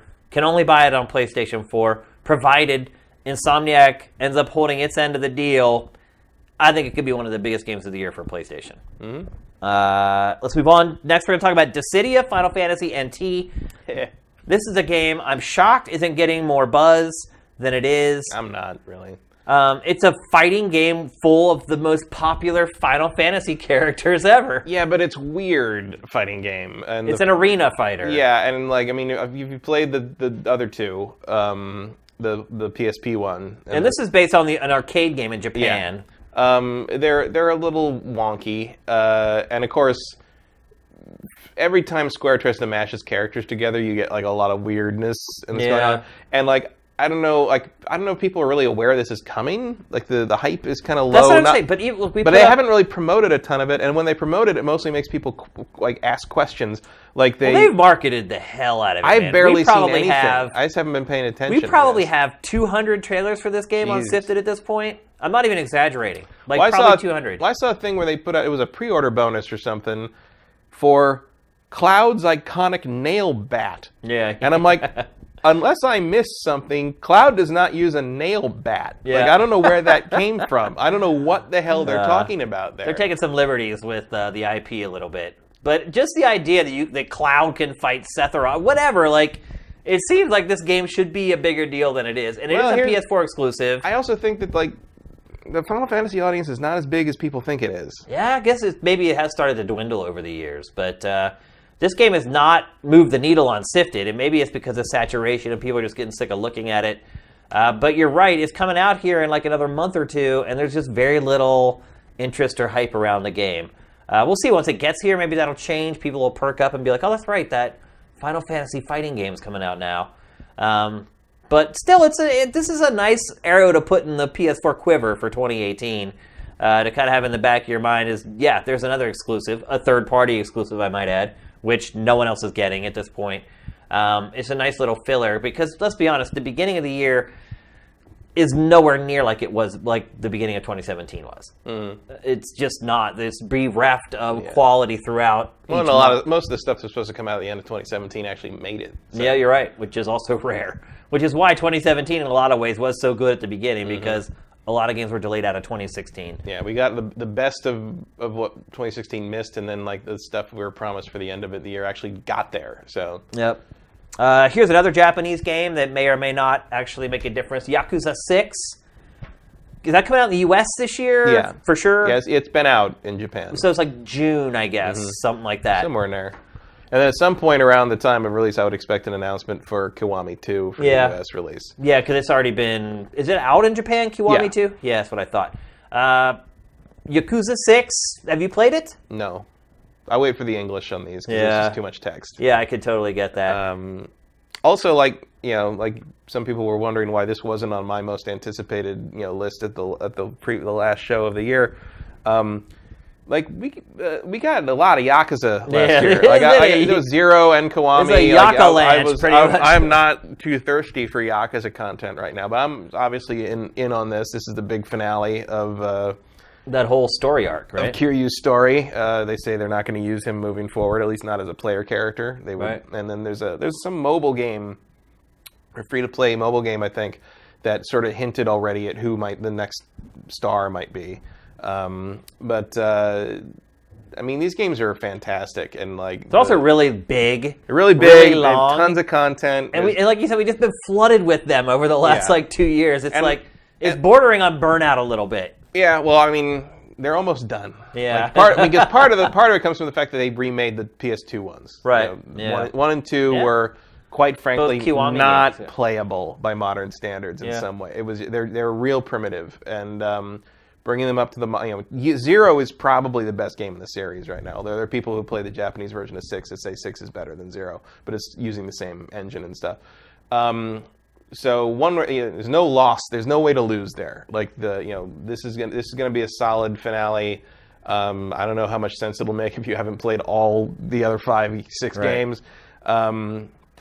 But you're gonna get your money's worth. Yeah, you get your money's worth on all these games. And the other thing I love about the summer, which is typically a dead zone kind of for games. And the other thing I love about the Yakuza games is they have that kind of heightened melodrama that is so common in Japanese media. Yeah. But they don't feel like they're for teenagers. They don't feel like they're for children. Not. Yeah. You know, like sometimes like something like Xenoblade Chronicles 2 or some of the Tales of games kind of have that thing where you feel like you're playing something that was probably targeted for 13-year-olds. Yeah. And while Yakuza has a lot of the same sort of, sort of melodrama and slapstick comedy relief and sort of things that you see in a lot of the anime style stuff. It's still like when the rubber meets the road, the storytelling is a more adult approach. And I really like that Sega kind of takes these games and shows that like you can have your cake and eat it too in that regard, and in terms of kind of having a very, very just immutably Japanese product that still doesn't feel like it's not for me. Yeah. And it's not a cultural divide thing. It's just like, it's literally a target audience thing. It's like a lot of these JRPGs now are targeted at basically children. And Yakuza is not. Yakuza is more for, I think, somebody in the kind of the college range would be probably their target. And it harkens back to a lot of movies I like, the Yakuza Papers and that kind of thing.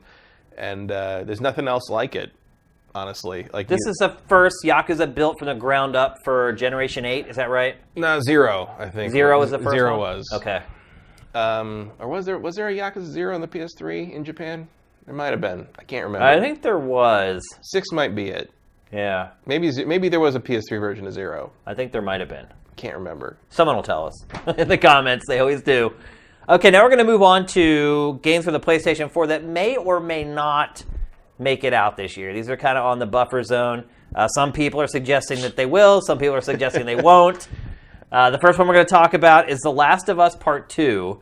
I would have said a month and a half ago, no way in hell this comes out in 2018. However, after everything that happened at the Game Awards with Jeff Keighley, I'm starting to think that maybe it is coming out this year because it was winner of the most anticipated game of 2018. I don't think that means anything. You don't think it does? It was most anticipated game, not most anticipated game of 2018. The year was not right. mentioned in that category. There. There's no year in that category. It's just what people are looking forward to. That's an interesting point. Yeah, There is no way in hell this game comes out this year. Like I said, before the Game Awards, I would agree with you 100%. No, the most anticipated is purely just what you're looking forward to. It has nothing to do with the year release. That seems bad for them to do it that way. Well, because that way, it's some crazy thing that's just way off on the horizon is always going to win. It's like if you put Final Fantasy VII up, it could win. It just seems right. It just seems silly though, because if you don't assign a year to it, then like you said, games that have just been announced like yesterday can still win the award when they're not even really relevant yet. Well, I think that's exactly what happened. Yeah, which is a shame. Like I feel like they should probably do it for the following. You should try to target the next calendar year. I agree with that. Yeah. But I agree with you. I would say 50% chance this comes out this year. I would. Say less? 10%. Yeah. I don't think this game is anywhere near ready. I'm sure what Naughty Dog's going to try to do is double dip, is have it come out on Generation 8. Oh, sure. Yeah. Wait a few months and then put it out on Generation 9. Yeah. I think those are way out. Yeah. Could be. I think whatever the PlayStation 5, whatever they call it, I think 2020 is a fine estimate, as Eve's indicated. Yep. They got plenty of time. They put this out at the end of 2019 and still have 6 to 8 months window before they have to worry about a PS5 version. Yep. All right, next up, and this one is probably just as far-fetched, Death Stranding. No. Yeah. We still haven't seen a lick of gameplay from this game. No. And probably won't this entire year. No. Although they say the one part of this trailer is playable. Yes, you can play as underwater Norman Reedus. Yeah. Which I can't even figure out what you're doing there. But yeah. Okay. But yeah, I think I give this a 10% chance of coming out this year. I give it 0. 0? 0. This game will not be out this year. No. I mean, it is Kojima.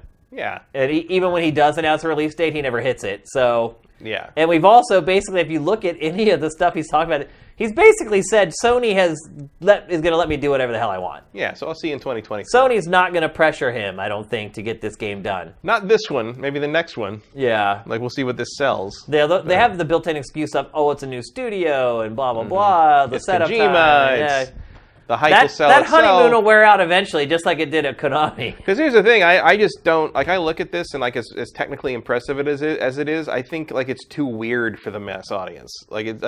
I don't think you're gonna. No, it absolutely is. That's this why game I'm actually this ain't gonna sell 9 it. million copies. It's gonna sell like 2. See, this is like an interesting weird though. Like the weird that was in Metal Gear Solid, like that weird was just weird. It made no sense, and I felt like it was always like a weird translation from Japanese to English. Right, the weird in Metal Gear. A lot of times, the weird in Metal Gear Solid felt like a mistake. Right, it felt like, wait, is this supposed to be like this, or am I just getting a weird translation? It just felt like things got lost in translation. This this is just freaking weird. Right, and it's an intriguing weird on some level, but at the same time, it's much like watching a J.J. Abrams film. You know the answer is going to be dumb. Yeah, possibly. It's like if I watched it, if this was like a TV show and this was like the trailer for an upcoming TV show, I would watch the living crap out of that TV show. At least until I watched it and realized it wasn't very good. Right. But the premise behind this, hook, line, and sinker, I'm in.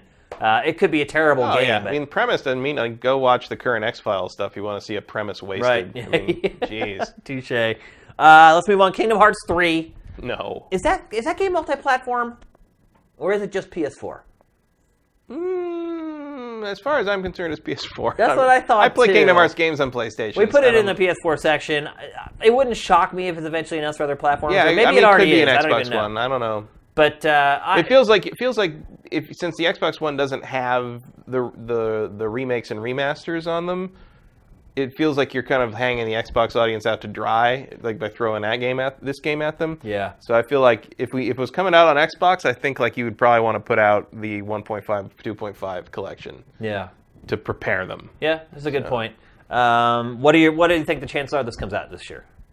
5%. 5. Like we're hitting low percentages on this PS4 stuff. Only because I have mildly more confidence in Nomura than I do with Kojima. Mildly. To get 5% more. Yeah, 5%. If there was no Death Stranding, this would be a 0%. But I can't put it at the same level as Kojima. Got you. Fair enough. Then the last game, the Final Fantasy VII Remake. Not a chance in hell. Episodic. Negative 5%. You don't think they can maybe get the first episode done for this year?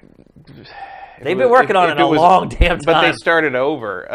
They kind of did. They did a bunch of hiring If it was anyone else, maybe. Yeah. But Square with this... And they did show some playable stuff. Square has stuff. dragged their feet on this. I mean, look, if they were going to get it out anytime, it would have been last year, the 20th anniversary of Final Fantasy VII. That's a good point. And now it's like, okay, well, now you missed screw that. it. You missed that. Like, what are you just doing? wait for the 25th anniversary. I mean... it could happen. Buckle up. I mean, it could, yeah. It's not impossible. Yeah, I mean, one thing that at the very least, I would bet optimistically, maybe the last chapter gets released at the 25th anniversary. Yeah, that could be it. The I think you're splitting generations with this game. The one thing I would say is we've seen gameplay of this, and we haven't seen gameplay of The Last of Us or Death Stranding yet. So yeah, but who knows if that gameplay is relevant anymore? Yeah, it could have been completely changed. We just don't know. I mean, we just don't know. It's been so long, and like it's so weird, and we haven't seen anything more than that one little snippet of gameplay. And I would give this I would give this like a 20% chance of the first episode coming out this year. In Japan, maybe.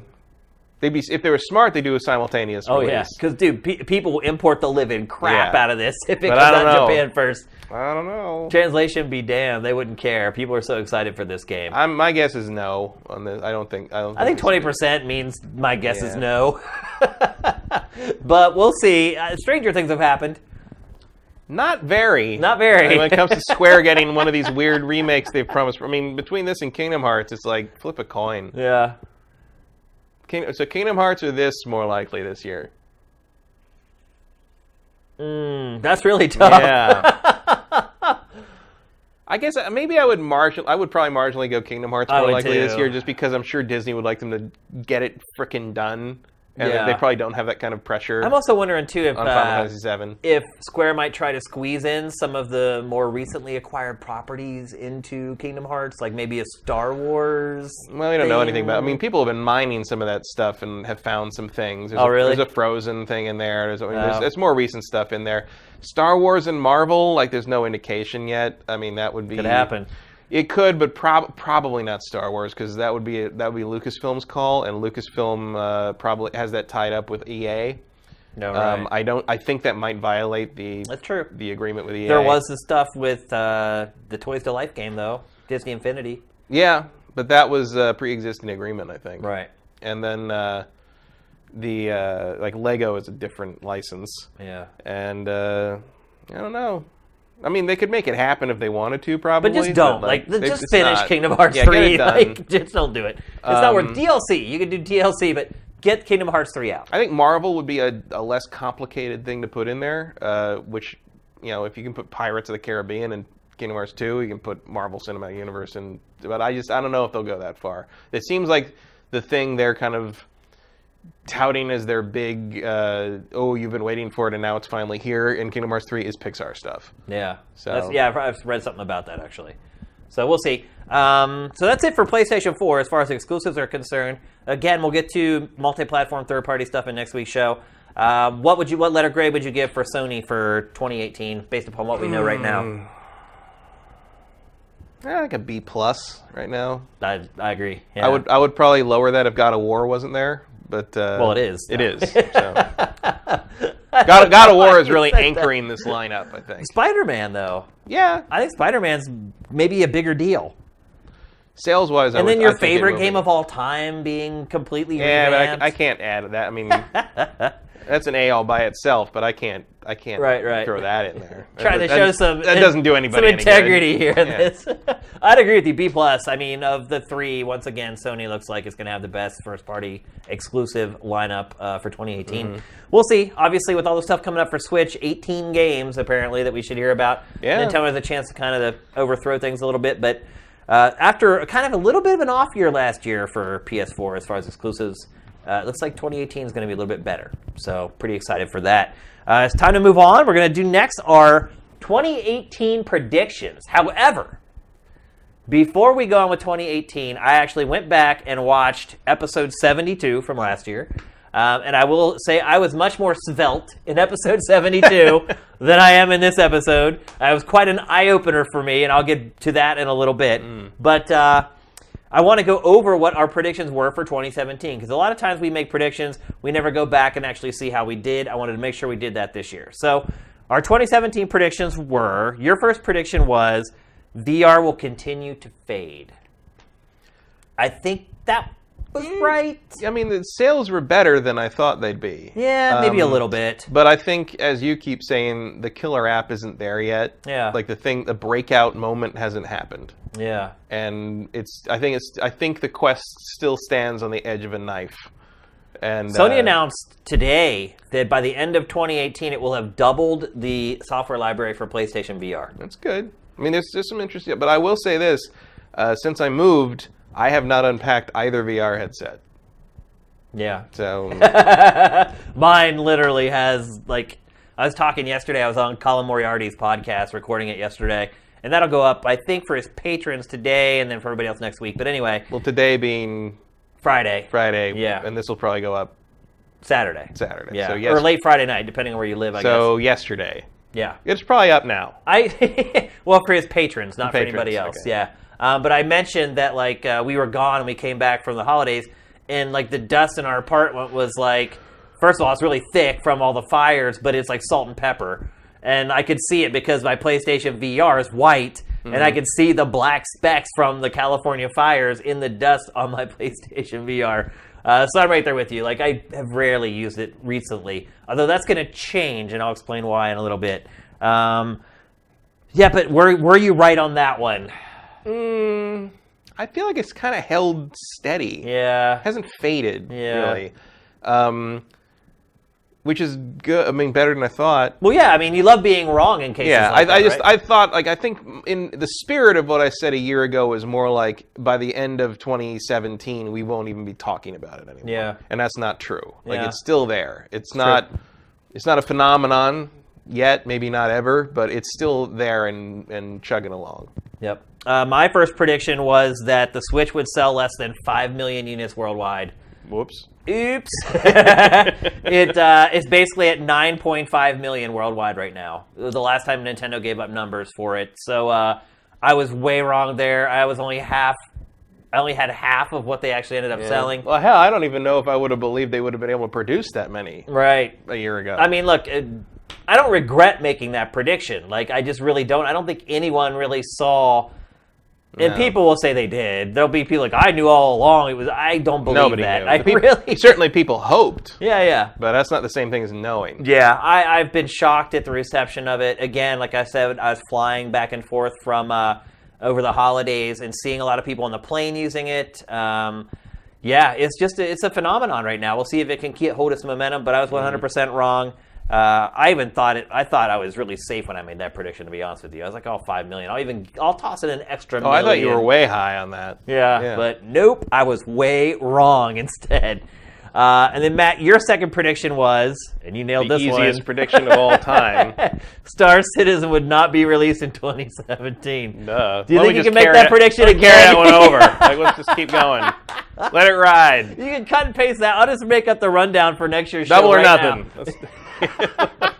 Yeah, I mean, is that game ever going to come out? Like, fully come out? Yeah, I mean, I think it will. I mean, it depends what you mean by out. I mean, they finally got 3.0 up, I think. Yeah. The alpha. Like, you can play it. You can play it. I mean, when I say out, I mean both the single-player module Squadron 42, which is kind of the Wing Commander thing that stars Mark Hamill and all these people. I mean, and the multiplayer component, which is the Star Citizen component, which is like the living universe thing. Like both those things out. That is Star Citizen has been released, whether it sucks or not. I mean, those things are out in a 1.0 manner. It's been released.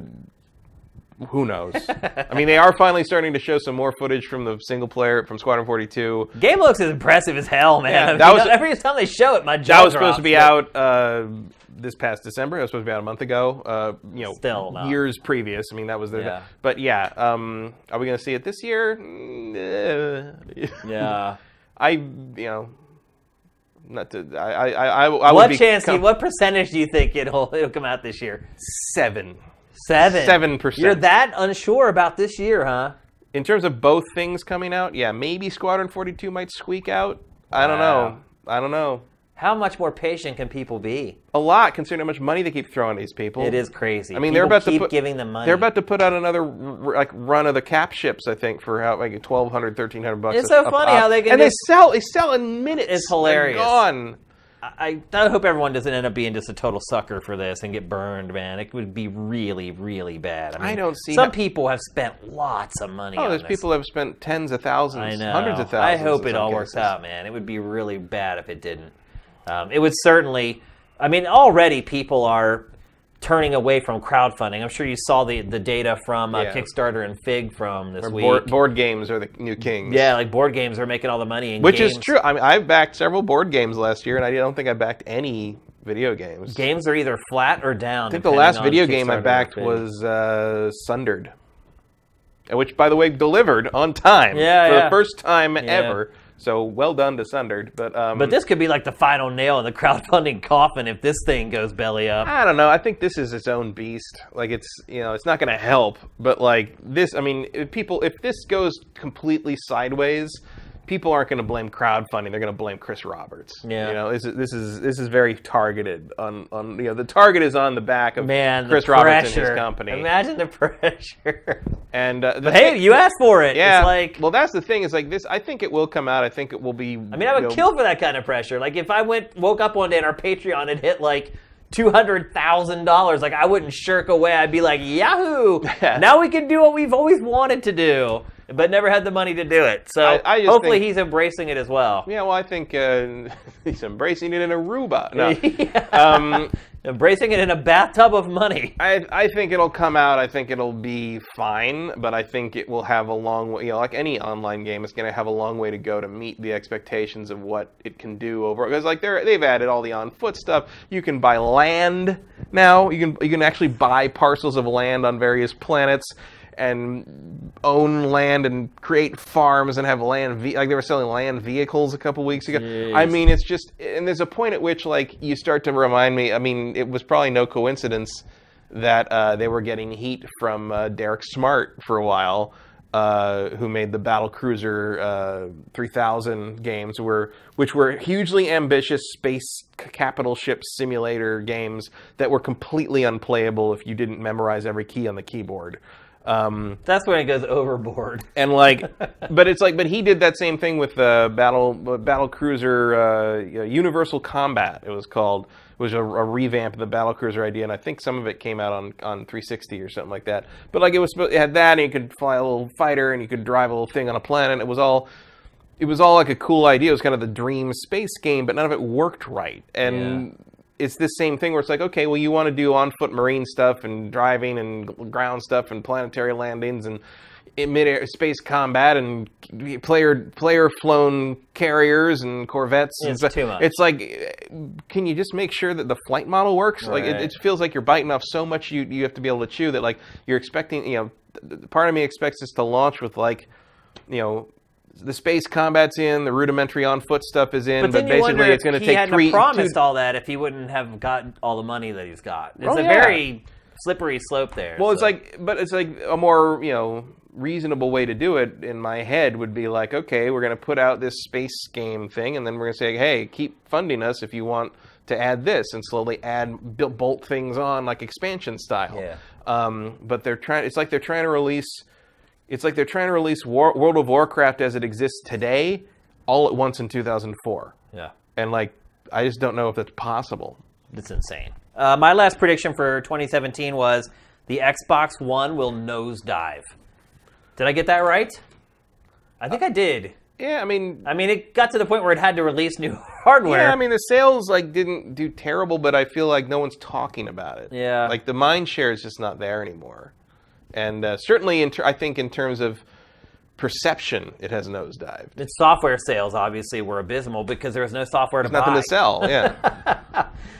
So I don't know. Maybe I'll say Maso Manos on that one, whether I got it right or not. It's like the VR fading thing. It's like, is it wrong? Not necessarily, but was it as bad as we said they were going to be? Probably not. Probably not. Yeah. All right, let's get to our 2018 predictions, which will be held to exactly 1 year from now. And we'll see how it goes. Matt, what's your first prediction for 2018? My first prediction is that the Switch sales are going to slow noticeably. Okay. Not crash. It's not going to bomb or anything. Give us like a number. So it sold 10 million this year worldwide. What do you think it'll do in 2018? 2018, I think it'll sell closer to 5-6 million. Okay. I just don't think the software is there. Unless, the caveat on this is if they get that Pokemon game out, and the Pokemon game is exclusive to Switch, I think that could boost it. Then it could just explode. Yeah, it could explode in a way that we aren't ready for. Yeah. But if it does, if Nintendo kind of cruises the way they tend to, and if there's no big surprises in the pipeline because they've blown their two big cannons already in 2017, it's just not going to be as exciting a year, which is fine. Which is fine. I think they've got the momentum. If they end up around 16-17 million sold by the end of 2018, that's still a pretty good place to be. Yeah, for sure. But I just don't see. I think if you were excited by Switch, the concept, you've already got one. So what's left is people being excited by price drops, which are not going to happen anytime soon. Bundles, which might be a thing if you can put Mario in something later on. Smash Brothers. And Smash Brothers maybe. But I just don't think it's going to hit the critical mass that PlayStation 4 did coming off of that same speed, because PlayStation 4 just had this constant rolling treadmill of releases that kept the mainstream interest going, and I just don't see that in the lineup. And maybe that'll change with the Direct. Maybe the Direct's already happened, and by the time anybody's watching this on YouTube, it all sounds crazy. But right now, what I'm looking at, I don't see this being it's not as electrifying a year in sports entertainment as it was last year, and I think that's going to impact sales just in the sense that, and I feel pretty comfortable in that just in the sense that it's not like there's a lot of people that desperately want Switches now that couldn't get them before, because Nintendo did meet demand pretty well with product. So I just don't see it keeping that fever pitch with the release schedule they have this year. Okay. My first prediction is that PUBG will absolutely come to PlayStation 4. That may not seem like a very bold prediction, but if you've looked at kind of the reports coming out from the studio and kind of Xbox, you're kind of led to believe that this exclusive deal is not as temporary as people maybe think it is. But I think absolutely that PUBG will come out on PlayStation 4 in Q4. I think Microsoft ultimately will get a year's exclusivity, and you'll see PUBG on PS4 December of 2018, almost a year to the day after it came out on Xbox One. I think Microsoft probably had to cough up a huge amount of coin just to get this exclusive for a year. And by then, I think Microsoft will feel like, well, look, we're already the PUBG console, and we'll feel like it's spent enough. And provided, the caveat being, if Microsoft buys the studio, which I still think is kind of possible. If it were smart, maybe it would, but then you're starting to see, like, Paladins, like, now it has a Battle Royale mode. Here come more and more clones. And that may be a part of it, too, is that by then maybe Microsoft is like, you know what, there's so many games that are doing this now. It's not worth securing the exclusive for much more than a year. So instead, here's Fable Royale. Right. So I think by the end of the year, I don't think we're going to get it soon, but I think by the end of the year, you'll see PUBG on PlayStation 4. No one's. I mean, didn't they say something recently about how, like, oh, Sony's really strict about the games quality? Yeah, about quality. That was so hilarious. It's like, really? Okay. It's like the lamest excuse. And also, it's like, man, Legend of Life of Black Tiger got on there. Like, and you really? Well, that is not what Sony said. Sony said that its quality standards were too stringent, and that's why it isn't on its platform. Isn't that what happened? I guess, but Life of Black Tiger is still there. Right? Yeah, it's right. No, yeah. I thought it was one of the devs. Well, no matter what, it's bullcrap. Clearly, conversations happen. Yeah. So but we'll see. I mean. Even if it doesn't come out this year, I bet we'll know about it. At the very least, I think it'll be announced. But I think it will make it out. Unless Microsoft. But it doesn't look like Microsoft's going to do. It looks like Tencent has the inside track on that. I'm purchasing them, yeah. It seems to be that way anyway. So we'll see. What's your second prediction, Matt? My second prediction is that... this is a bit of a long one, I guess. But my second prediction is that EA is going to claim that it learned its lesson. Especially, I think we're going to see, a big They come out, official statement. Yeah, like a mea culpa at the E3 press conference where they're like, we heard you and we know, we all want the greatest game, but they're going to prove they didn't learn anything by microtransactions put in something. Like they're going to do it again, and they're going to do it as bad or in a different way that's just as bad, and we're all going to be like, well, they didn't learn anything. And my guess would be that would probably be Anthem. Yeah, that seems like the obvious obviously, the game design of the game is obviously that might palatable. Obviously, that might slip such to nefarious spring. Practices. And obviously, Anthem might and or probably will slip to spring. But I just feel like they're gonna do something to bork this up. And it'll still be worth playing. It'll still, it'll be it still won't be like, oh, I'm not gonna refuse to play Anthem because they did. But they're gonna do something that just makes you go, guys. Why? Stop. I mean, the funny thing is that with all the uproar of loot boxes, what I've noticed is that they don't really bother me. No. I feel like they bother me more on the principle than the actual practice. Right. Well, because it's a predatory marketing tactic. Right, but it's annoying. For how I actually play games or interact with games, I rarely they don't bother me. They don't really do anything to me that I find negative. I realize that there are other people out there that it does really bother. And I can see where some people may be in situations where it's bad. Mm-hmm. But for the way I play games and how often I get to play games, it really is kind of irrelevant to me. So it's kind of funny that it has ultimately become the biggest story of 2017 really was loot boxes. Mm-hmm. But for me, it's even if they had loot boxes in Anthem, that would make some people not buy the game. For me, whatever. I'm I can't wait to play BioWare's new game. I'm playing that thing. I don't care. There could be a loot box on the box for the game, and I would still buy Anthem. Yeah, I wonder how, I don't know what the internal politics of it will be, whether BioWare lost some kind of clout internally because of how Andromeda turned out. We don't know. How hard EA can push. If EA, maybe they did learn something. Maybe they did realize that that's not the. Maybe the phone call from Bob Iger, the head of Disney, scared the hell out of them to a degree that we needed them to be. Because I think EA is really the only company that's doing loot boxes so egregiously wrong. Yeah. And maybe but we see the same behavior from that company over and over and over, and it will not surprise me at all if. We get a big production of we're with you guys and we love the gaming and we know you love single player games, so da. And in the end, it's just all business as usual. So my second prediction for 2018, and this one I don't know. We'll see what you think about this. My prediction is that Grand Theft Auto 6 will be officially announced this year. We all know it's coming, obviously. Right. We know Grand Theft Auto 9 is coming eventually. But I think this is a year where Take-Two finally says, hey, it's coming. Maybe gives us the first image of the art or whatever, the logo. Maybe even shows a trailer for it. It's been 5 years since the last game came out. Usually right around now is when Rockstar finally starts. And look, Red Dead Redemption 2 is coming out. Yeah, it'll be after Red Dead Redemption 2 absolutely. comes out. Absolutely. Once Red Dead Redemption 2 is out, it's had its first month of sales, I think then we finally start hearing something about Grand Theft Auto 6.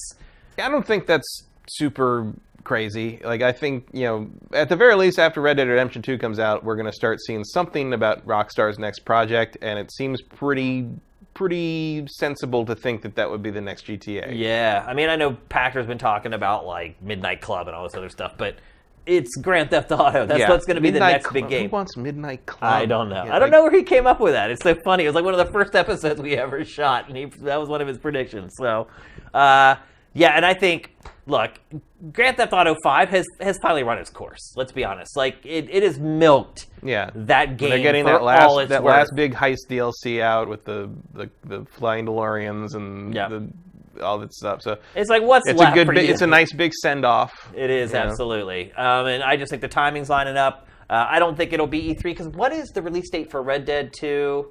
Like June. Well, there's no solid one, but there was a leak that said June. I think June 8th. So E3-ish. E3 around there. But again, like I think it maybe at E3 we could be get around something? E3. I bet around. If you're right, I think around E3 we would get a logo. Because that's pretty much what we got for GTA 5. Because I remember the logo popped up and everyone was trying to analyze the fact that it had $5 bills on it and kind of So something like that wouldn't surprise me. But actually, to contradict myself, I don't think it'll happen at E3 because Rockstar will not share that stage with anyone. Oh, but it will wait and do its own thing for Grand Theft Auto 5. So it'll be like in July or something like that. But that did happen around E3, the GTA 5 It did, thing. yeah. It absolutely did. Yeah, I just don't think it will happen at E3. It will wait. No, it'd be around the time. It'll wait for the dust to clear a little bit. So anyway, that's my second prediction. What's your last prediction, Matt, for 2018? My last prediction is that Xbox One exclusives will remain anemic for this year. I think that we just proved that out. Yeah, we kind of did. But in terms of we don't know what happens. We don't know what happens in the second half of the year. There's announcements to be made, and at E3 or whatever. But I still think they're trying to get back on track. But I think it's going to be 2019 before we start really seeing any kind of any of the new Leaf. And your other option is like at E3 they start announcing stuff way far out. And the last time they did that, a bunch of stuff got canceled before we ever saw it. You got Scalebound, you got Fable Legends, that's no guarantee that that's going to actually hit the schedule, Yep. So I think they got to hold those cards closer to their chest until they're sure these things are going to not be vaporware, which means we got the Xbox fans we got to power through one more year of just bleh. It may be more than maybe one more year. but at the very least, until we get to the point where Microsoft starts showing stuff that's like, hey, this is the new normal. The old normal is going to still be in effect for 2018 for Microsoft. I absolutely believe that. My last prediction for 2018 is, and this one contradicts your first prediction a little bit at least. My prediction is that the Switch will outsell the PlayStation 4 in 2018. That's a pretty bold prediction. Yeah. And that is knowing, obviously, the software lineup for Switch. But I think where my opinion of Switch differs a little bit with you is I don't think that everybody who is hype about Switch has got a Switch yet. And this is all based on anecdotal evidence of me being in 4 or 5 different cities on the East Coast over the last couple weeks with different family members, all different ages. It's what everyone is talking about. Everybody knows I work in games. I'm into games. So when I come around, they always ask me their one burning question.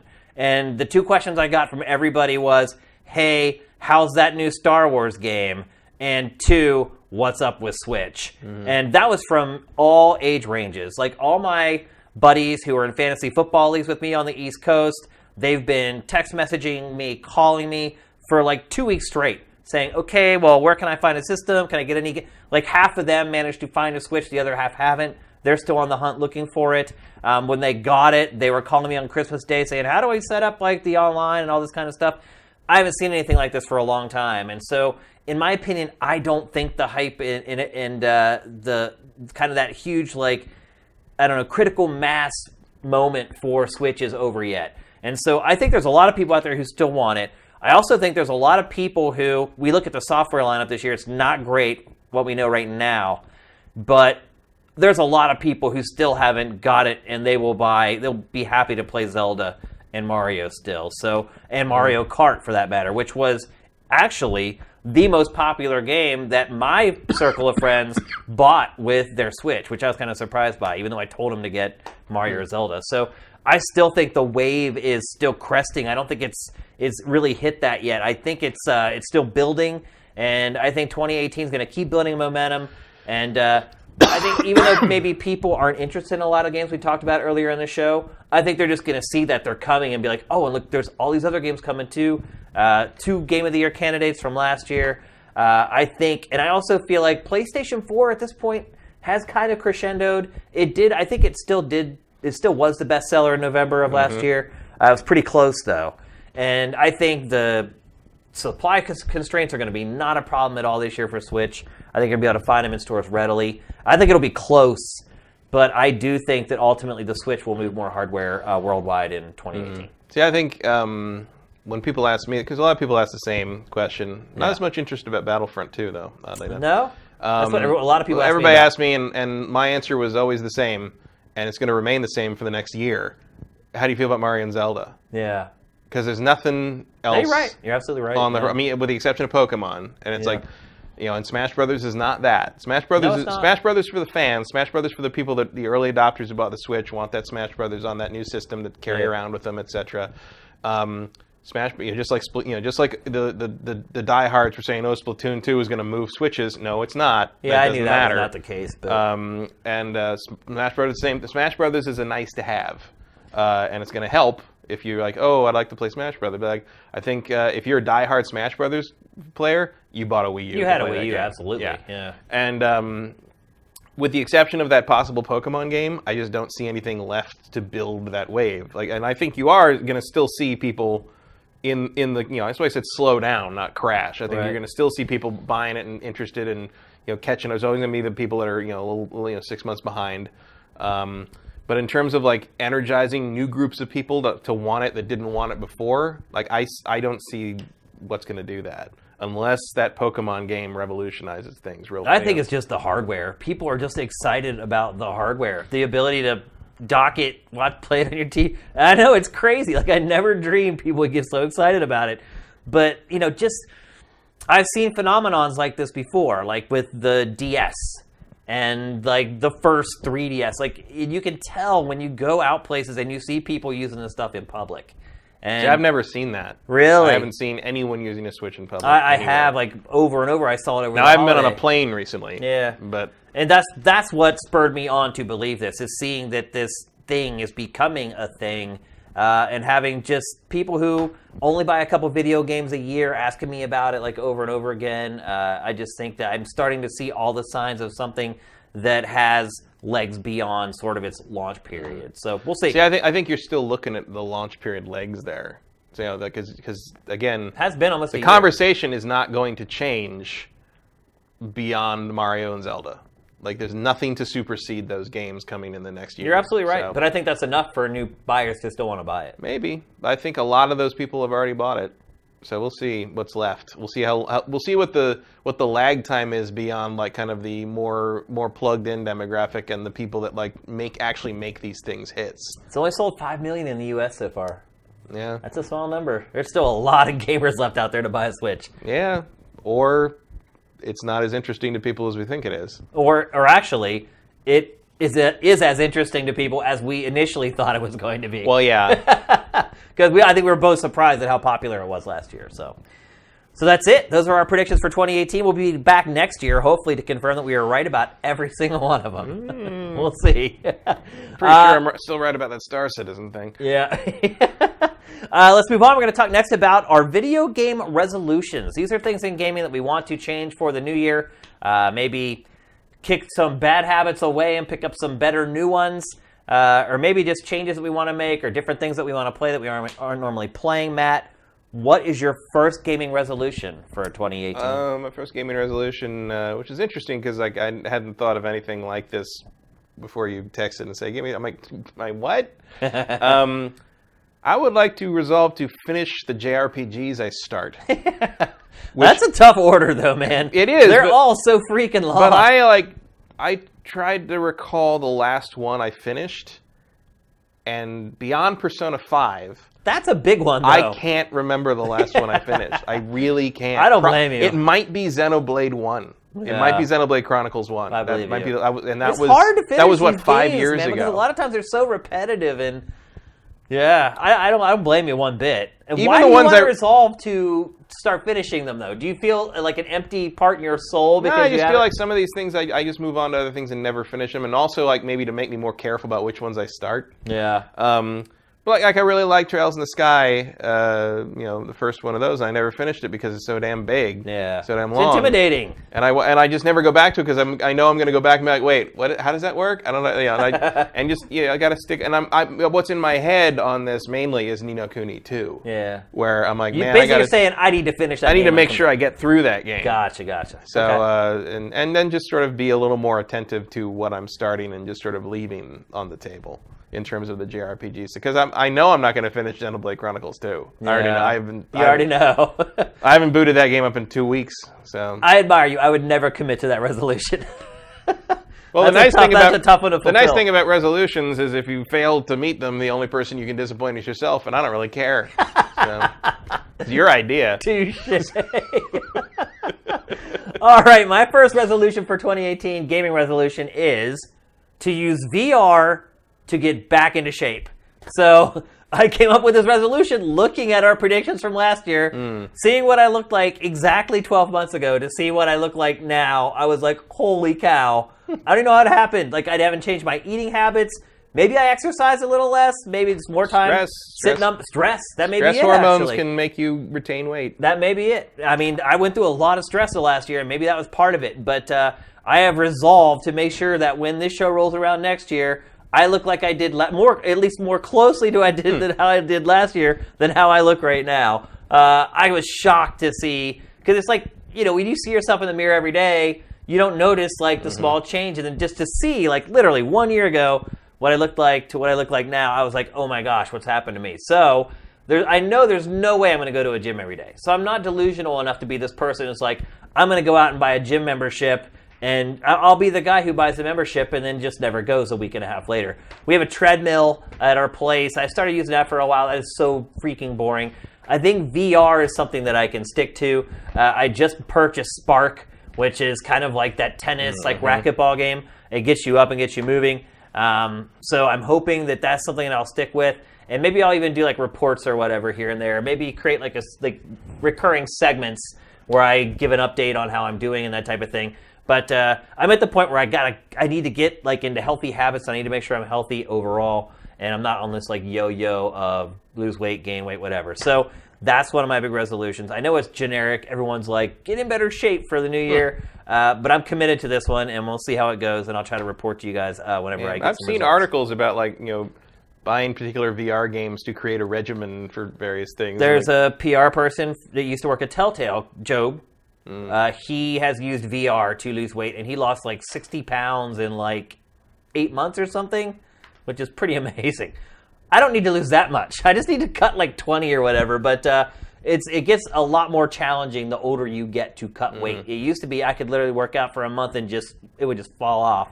I don't think that's going to be the case anymore. It's going to have to be something that I stick to and I work hard at. So we do have advantages there because we are boys. You're right. You're absolutely right. It is easier for us to do that. So we'll see how it goes. I'm going to try to stick to it as long as I can. What's your second resolution for 2018? Second resolution is to progress further on my ability to ignore trophies and achievements.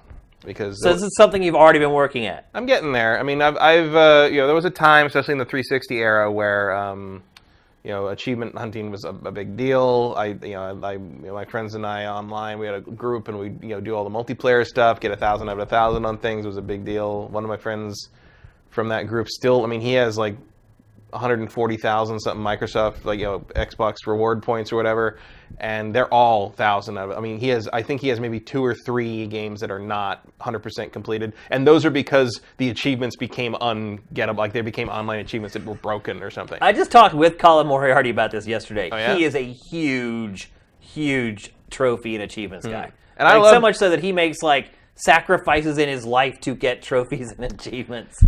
Yeah, I mean, there was a time where I'm like, no, I can't go out. Got to do Assassin's Creed Brotherhood multiplayer tonight, like just to get the achievements and just to like, we'd have like the private lobbies set up where we're doing all the stupid things to try, everybody jump off the roof and kill him over and over and over and over, just like intentionally doing that to get the kill 10 people aerially or whatever thing.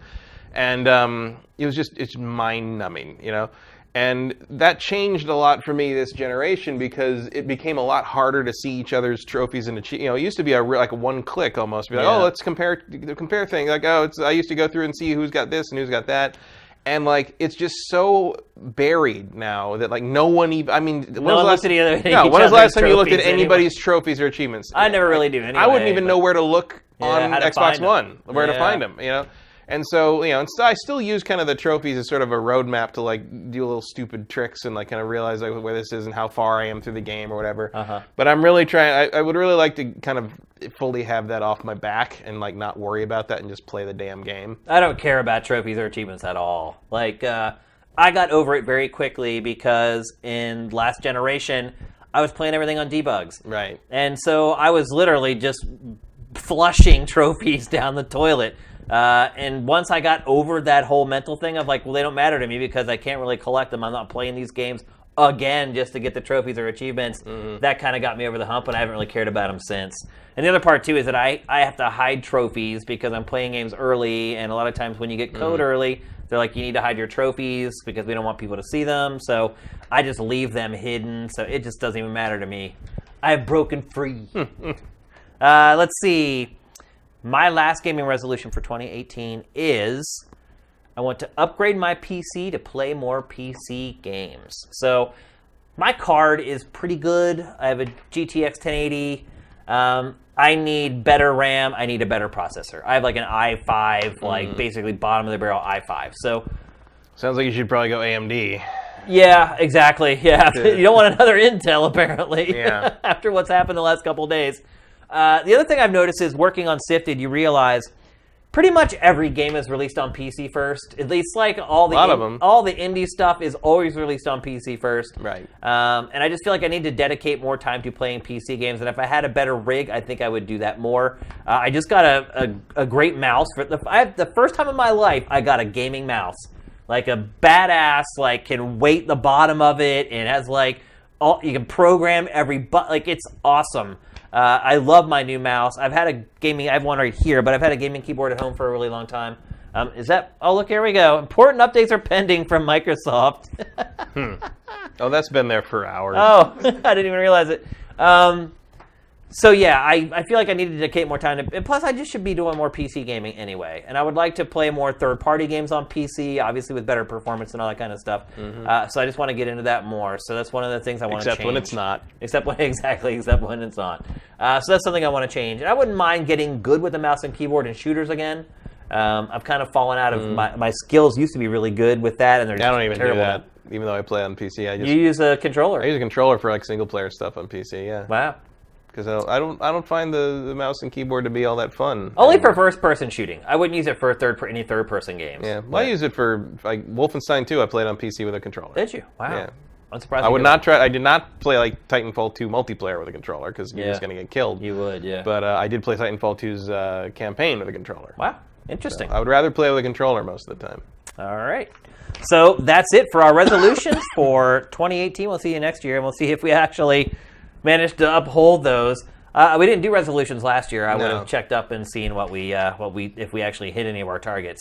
And then lastly, this is just kind of a housekeeping thing. Our fantasy football league concluded this year, and I wanted to show you. So last year's champion was very generous. Mr. McWomble bought this Wall of Fame for the Sifted Fantasy Football League. And this is our real fantasy football league, by the way. This isn't the gaming fantasy league that Matt and I do. This is real fantasy football. I did not win. Yeah. In fact, I did not win a single fantasy football league this year. Wow. I was in the conference championship in 3 out of 4, made the playoffs in all 4, made the bowl in 2, and lost both. This league, the Sifted League in particular, I was the leading scorer in the league. The next closest owner was 100 points behind me. The person who won, I want to make sure I read his name correctly because he's going to get his credit here, Peter Vesti. He finished the season with a losing record at 6-7. He didn't even realize that he had made the playoffs. You keep flipping the cameras on me, Sam. He, okay. Yeah. He didn't even realize that he had made the playoffs. And I sent him a message and said, yo, bro, you made the playoffs. You might want to start your team. He replied like 2 days later. He's like, oh, thank you. Oh, my God. He ended up beating me in the championship game.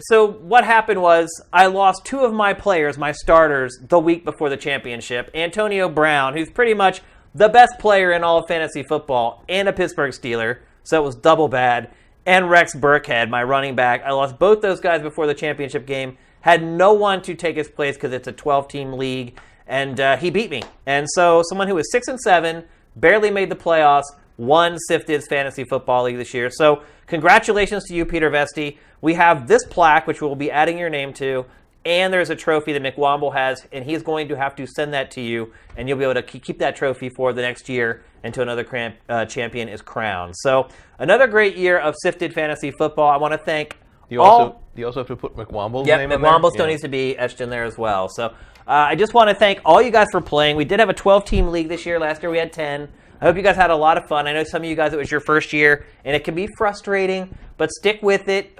Now you kind of learn the ropes, you'll see you'll be better at draft next year, and it'll be more fun.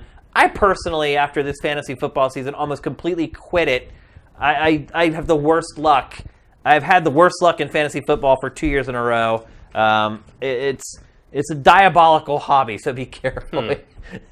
Make sure you proceed with caution before you get into fantasy, because there is a lot of luck involved. You can be really good at it, and there's no guarantee that you're going to win, and that's what happened to me this year in pretty much every league. So that was kind of how yesterday I caught up on my XCOM 2 expansion. Yeah, that's kind of how that is too. It's like 88% chance to hit. Nope, you missed. Yeah. Like, oh, you're all dead. No, Sorry. That's what happened to me. Literally for 2 years in a row now. I've dominated pretty much every league I've in, and I've won no championships. It's just been uncanny how I have not won. It's freaking me out a little bit. So with all the other stuff that's happened to me in the last 2 years, I'm just like, what is going on? Like, I feel like I've always said if I created you as a character in like D&D, your luck stat would be like 1 or negative like 5. It's really bizarre. But anyway, get some serious dice pool penalties going on. I don't know what's going on. Anyway, congratulations, Peter Vesti. You did persevere, and you did win the Sifted Fantasy League. So it's time for our trailer of the week. Obviously, we are not live streaming the show today, but I was on chat a little earlier explaining to people the problems we were having with our TriCaster, and did have them punch in a couple questions into our chat. So we do have a few questions to answer, but the Q&A will be a lot shorter than normal. Also, this was a terrible week for trailers. There were only a grand total of 7 video game trailers released this week. And then I was like, okay, well, I'll go back another week. And that was like Christmas week, and there was only like 5 released that week. So the slimmest of pickings, but we do have a really cool game to show you guys. It is a game called The Messenger. And if you're a fan of 8-bit or 16-bit Ninja Gaiden, you are going to love this game. Check it out.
That's Ninja Gaiden, all right. Yeah. Pick that one up before the C&D hits, maybe. I don't know. Like, That's as blatant a ripoff as it gets. But look, it's not like Koei Tecmo is going to make a new Ninja Gaiden. No, not a 2D one. It's also not like you can copyright ninjas. Right, yeah. So I think that game looks hot. It's only announced for PC right now. I'm assuming other platforms will be coming on down the line. Disseminate. Yep. Let's see. Our first question is from Looney on the Loose. What was the best thing you did over the Christmas, New Year's period that wasn't games related? Ooh. Well, I was going to say that I taught my niece to play chess. That's pretty good. Which was not a video game. It is game related. Yeah. And it does say games related, not video games. Yeah, I assume they mean video game related. Yeah. Part of my outcome was like, you should probably just get her an app. Right. Yeah.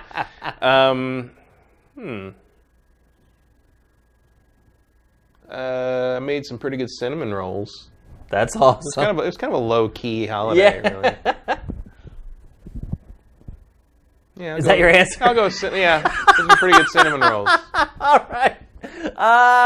Let's see. I think seeing Star Wars was one of the best things that happened to me over the holidays. You had already seen it. I already saw it. So I did not, and I absolutely loved it. But probably the biggest thing that happened was and I was already back from the holidays, but my brother had a son on January 2nd, so I am an uncle once again for like the 10th time at this point.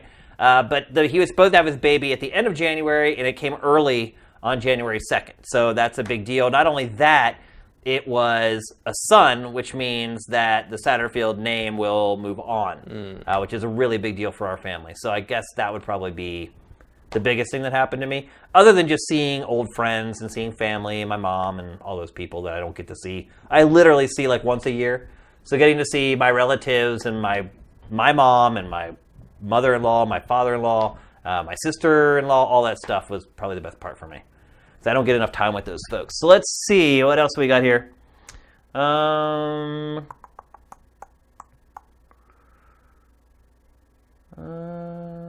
Someone's wanting an update on what's happening with the site. So I don't know if any of you guys have went to Patreon lately, but our Patreon was decimated.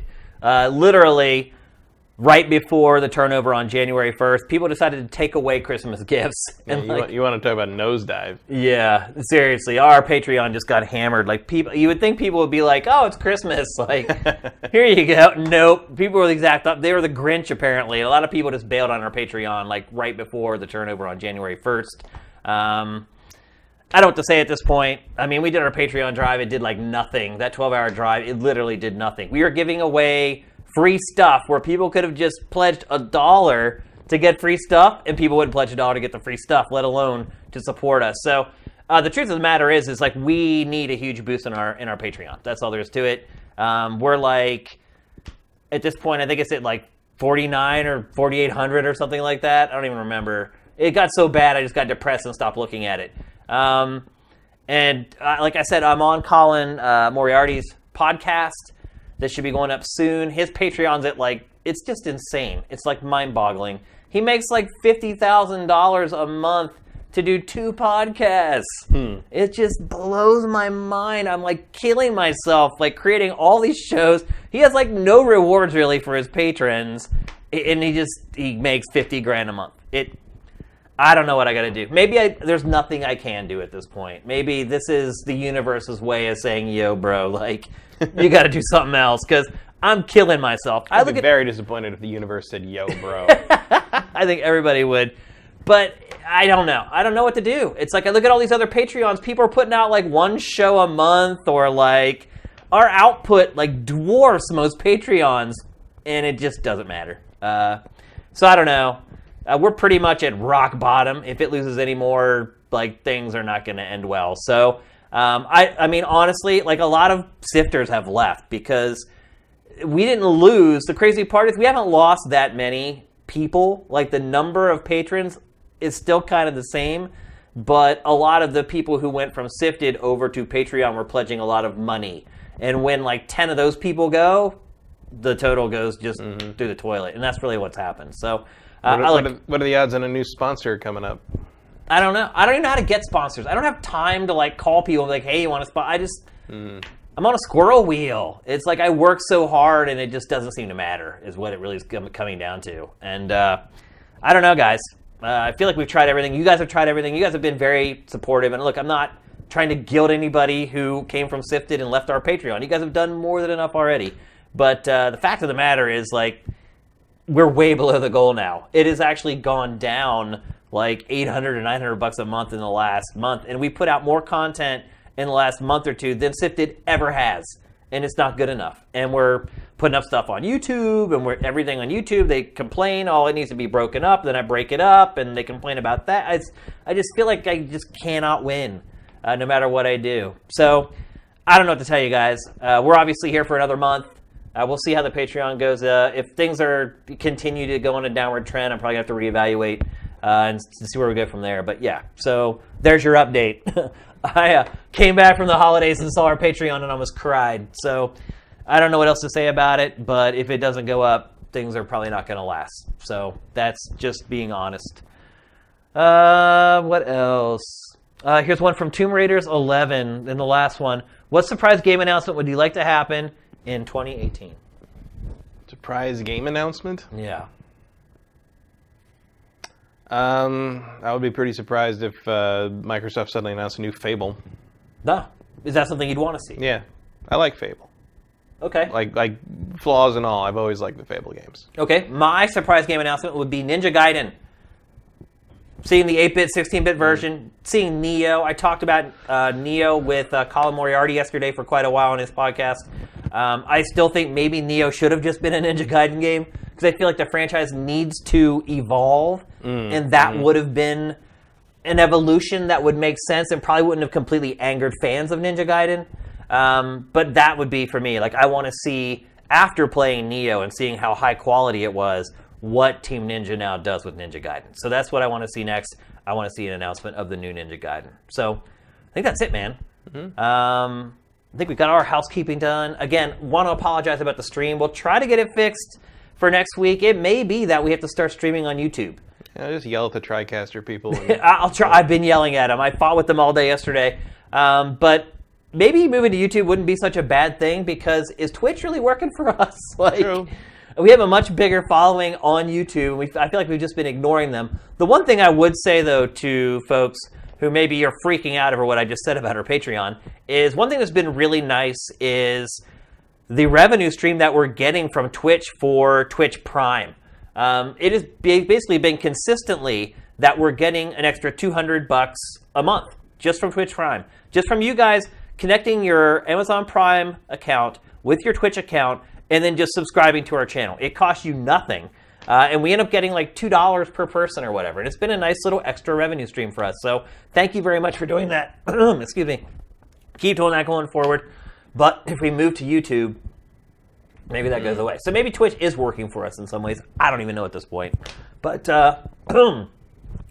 thanks for tuning in. Sorry you guys didn't get to watch this live. It's going to be a first viewing for everybody on the archive. But Happy New Year to all of you. Hope you had a great holiday season. Hope 2018 brings everything that you want and more. GameFace is up and out.